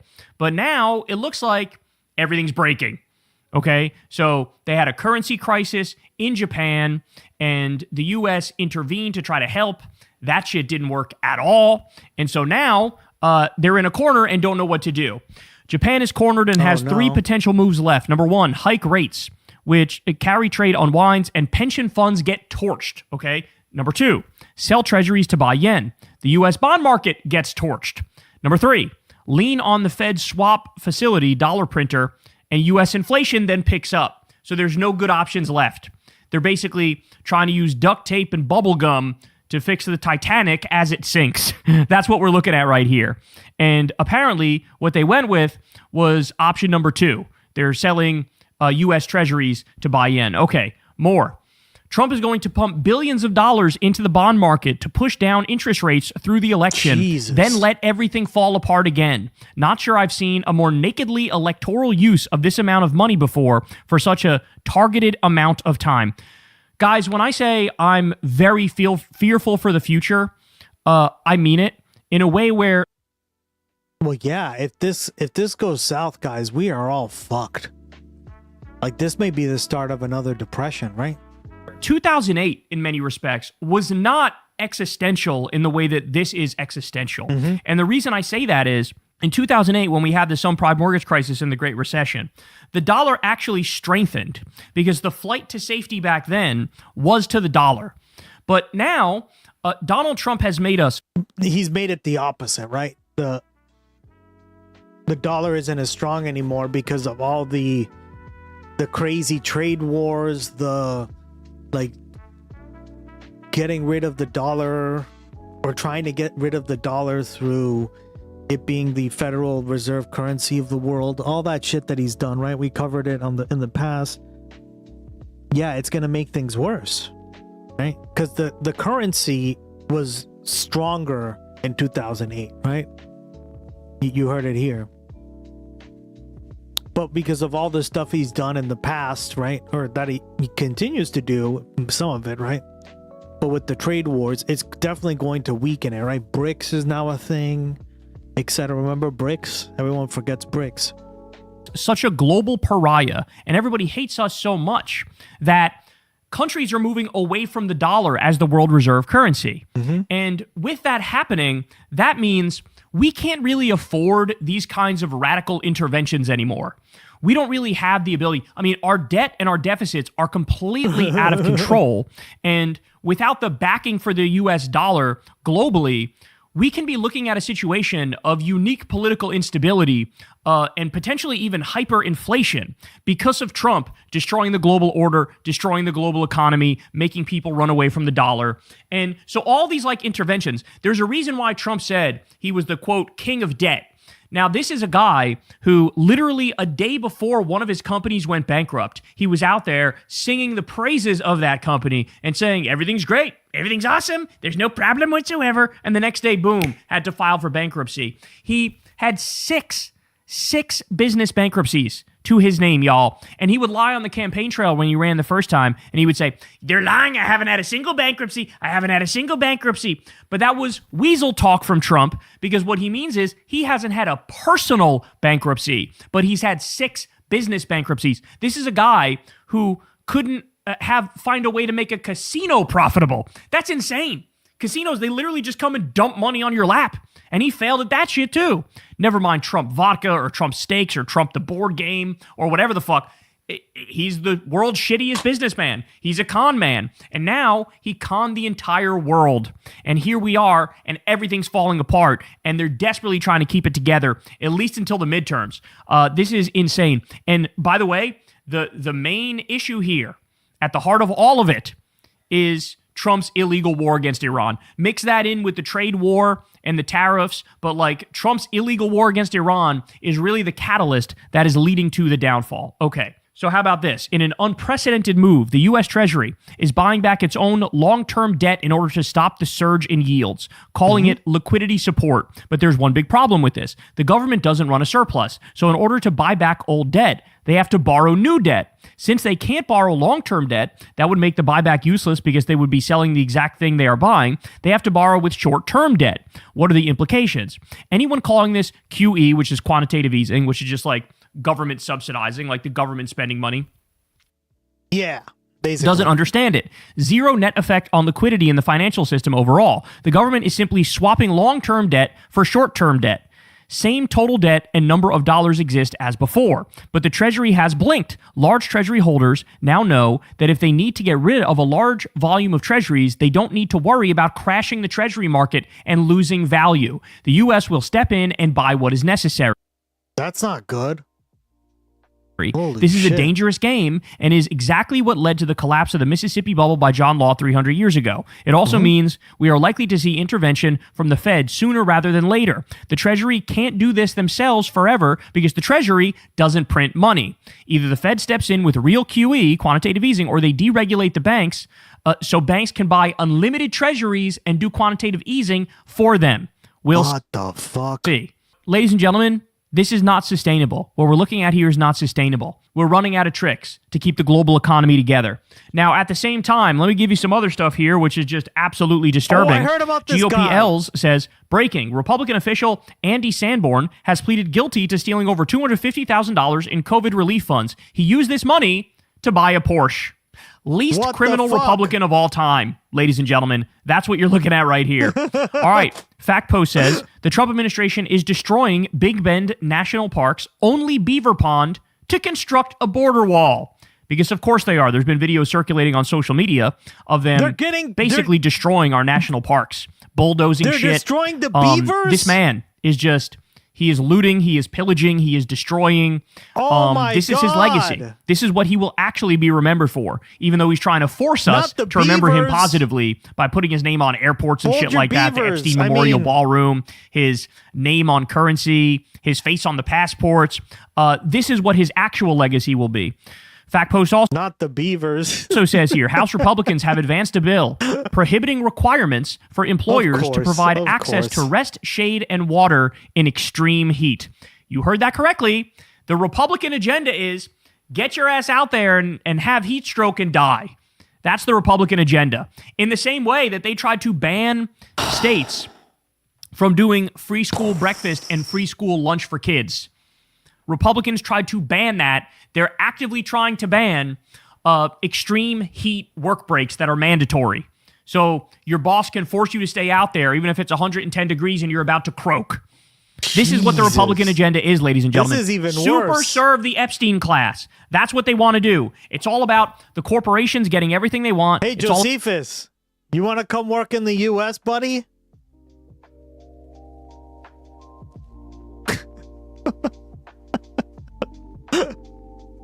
Capital is made in London and Singapore, and those who make those earnings go to Wall Street and buy American debt bonds. That's basically how the U.S. is able to continually borrow and sustain their GDP. Yeah, maybe. All right, well, you're going to get no rest, shade, or water in extreme heat. I hope you like that, buddy. Bend over and take it, for real. Hey, I mean, might as well. They got rid of the beaver dam, right? The beaver place. About the billionaires getting everything they want, and it's all about fucking overworking people. Okay, we got this one. Walmart has now recalled 3,240 tomato soup kits over possible listeria. What the fuck?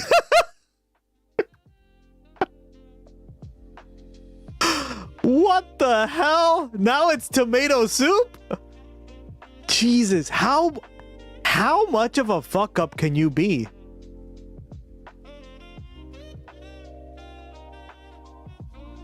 And ice cream. Yeah, that's even worse because remember, at least with heat you can kill bacteria, right? But good luck trying to heat up ice cream, Elaney, in 30 states. How fucking stupid is this system, guys? Minnesota. Damn right, my goat. You like that? I kind of do as well, though. Split the Navy. Who is I mean, nobody, clearly. Alice. Nobody's doing anything. It's all just on the honor system, right? That's great. I used to have a credit card, then my position eliminated, and now I owe Capital One $457. Jesus. Contamination. The list of shit that we now have to recall because our government no longer functions under Donald Trump and under RFK Jr. and under Elon Musk with his insane Doge cuts. This stuff is catastrophic. This stuff is apocalyptic. We're seeing more recalls than at any time in my entire life. And it's stuff that you would never expect to have a problem, and in the past never has had a problem. Tomato soup kits? Poisoned with listeria? All right, Ew. How about this one? The FDA has an... I was basically being sarcastic. Dogged. into the ground. Announced a recall on granola sold nationwide over potential salmonella contamination. Salmonella. So, as Chef Joe Guerra here says, I like to reiterate how difficult it is to have granola infected with salmonella. It's even more difficult than chili peppers. And no, it's not foreign producers that are the problem. It's quality control and standards not being enforced. So, yes, it is the fact that there are no more regular food safety inspections in the U.S. Doge obliterated that shit. And here we are. Ooh, the chickens are coming home to roost. You let big business run wild, and big business will run wild. And we will suffer the consequences from that shit. Never mind the fact, we already told you, Donald Trump made it, so now we're using glyphosate all over the place in this country. That was something RFK Jr. was involved in lawsuits going after the makers of glyphosate, saying, your shit causes cancer. Now, he's on the other side of that bitch, and he's with Donald Trump, and they're allowing glyphosate to be sprayed on all of our produce. It is very possible we see a massive decline in the average age of death in this country because of that exact move. That now all of our produce is getting doused with cancer-causing chemicals. It's insane. It is absolutely insane. Oh my God, guys. So we're getting cancer and we're getting like gut-wrenching bacteria. It's like a double whammy. Like, why are we even... This just shows you the system's collapsing, right? And if you guys remember, we learned about this in Food Inc. We should probably watch that again. Remember what Michael Pollan, right? That was his name, Michael Pollan, the author of the book, and who wrote this whole book on the factory farming system. What did he say in it? Remember? He said that there's like an edge to this, like that we're essentially on the edge of one thing or two things going wrong where the entire food system collapses. Is this the beginning? Is this what he finally was talking about? I'm not even joking, right? Hold on. Let me see if I can find that part of the movie. But he said that. He was like, the problem is the system is too unstable because it relies on too many good actors and people doing their jobs. Well, the minute that stops, what ends up happening? Essentially, there just isn't a food system anymore, right?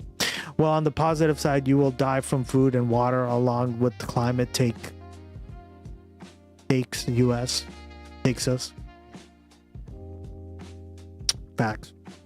Wait until you read up on Jordan has made a background noise of AI data centers and the shit can cause itself. Oh, it really can? Like just the noise? People woke up on the bad shit in their food and it started eating healthier and now we're all screwed. Yeah. I'm gonna eat rich people. You go, boy. You go, man. I'll support you. Check W. I already did. What's up? The system isn't collapsing. What do you mean it's not collapsing? It already did. No, I'm just saying, like, we still have a food system, but according to Michael Pollan, he did say, like, the factory farming system is very fragile, right? And he warned about this in the original Food Inc. Back in even Food Inc. 2, we watched both of those on the stream. Remember that night? Good stream.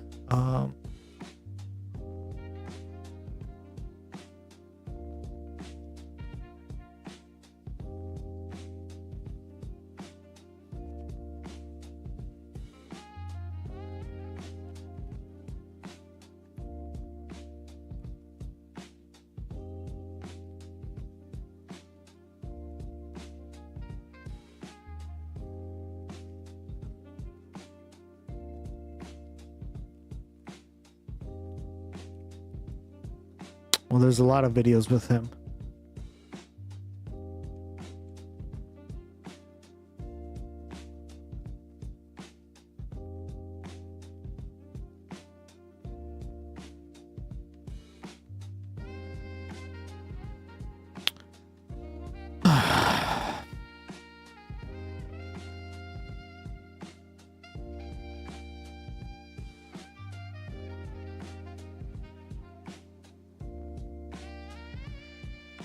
I think this is it. 80% of the market.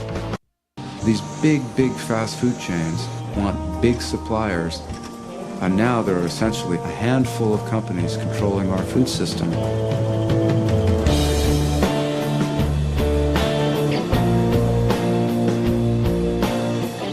In the 1970s, the top 5 beef packers controlled only about 25% of the market. Today, the top 4 control more than 80% of the market. You see the same thing happening now in pork. Even if you don't eat at a fast food restaurant, you're now eating meat that's being produced by this system. Yep. You look at the labels and you see farmer this, farmer that. It's really just 3 or 4 companies that are controlling the meat. We've never had food companies this big and this powerful in our history. Tyson, for example, is the biggest meatpacking company in the history of the world. The industry changed the entire way that chicken are raised. Birds are now raised and slaughtered in half the time they were 50 years ago, but now they're twice as big. People like to eat white meat, so they redesigned the chicken to have large breasts. Yeah, this wasn't the video, but you get the idea, right? So he said that in the documentary. I just can't find the spot, but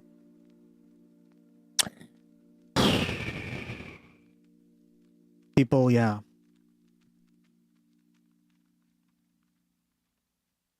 Not to mention, there is not a water source on Earth that has not been touched by PFAS. Well said, yeah, Alice. We've talked about that on the stream too, right? We went over like how PFAS spreads just by you wearing a jacket, essentially, right? That has like a water PFAS coating, water-resistant PFAS coating. It's ridiculous.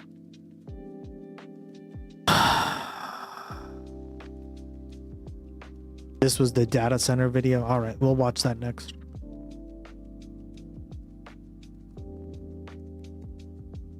The global layoffs in the US, and it didn't even know they were laid off until it couldn't work. Yeah, guys. I mean, I think a complete collapse would look like all the food is giving us diarrhea when it's giving us cancer. Right? We're not like quite at that stage, but the fact that so much of this food is now getting like contaminated by bacteria, that's not a good thing, guys, right? That now all of our produce is getting doused with cancer-causing chemicals. Uh-huh. It's insane. It is absolutely insane. So we're getting cancer and we're also getting diarrhea. What he's doing to this country. He is I'm leaving Earth, guys. Going to, yeah, for real. I'm tired of this shit. raping this country to death. I don't say that lightly. Based. More. FactPost says, dog food has now been recalled across 11 states due to contamination with salmonella. Again, things you would have never expected in the past. Now we're having to recall them. All right, ready for this? The following foods have now been recalled. I don't even know if we're going to go through all of this because the list is too long. But frozen blueberries for possible E. coli contamination, iceberg lettuce for cyclospora, shell eggs for salmonella, mixed berries for E. coli, pistachio nut butter for salmonella, green powder supplements for salmonella, jalapeno-containing dips, salsa, and guacamole products for salmonella, soup kits for listeria. So I basically can't eat anything anymore, right? Okay, salad dressings, frozen blueberries, iceberg lettuce, shell eggs, what? Mixed berries, pistachio nut butter, green powder supplements, jalapeno containing dips, which you're so... Holy damn it, stop eating. Just stop eating, everyone. Dog food. Not the dog food. Holy shit. Pizza cheese bread products. Dried herring fish. Botulism risk. It's just botulism, guys. Who cares? Cheese. Soft ricotta. Infant formula,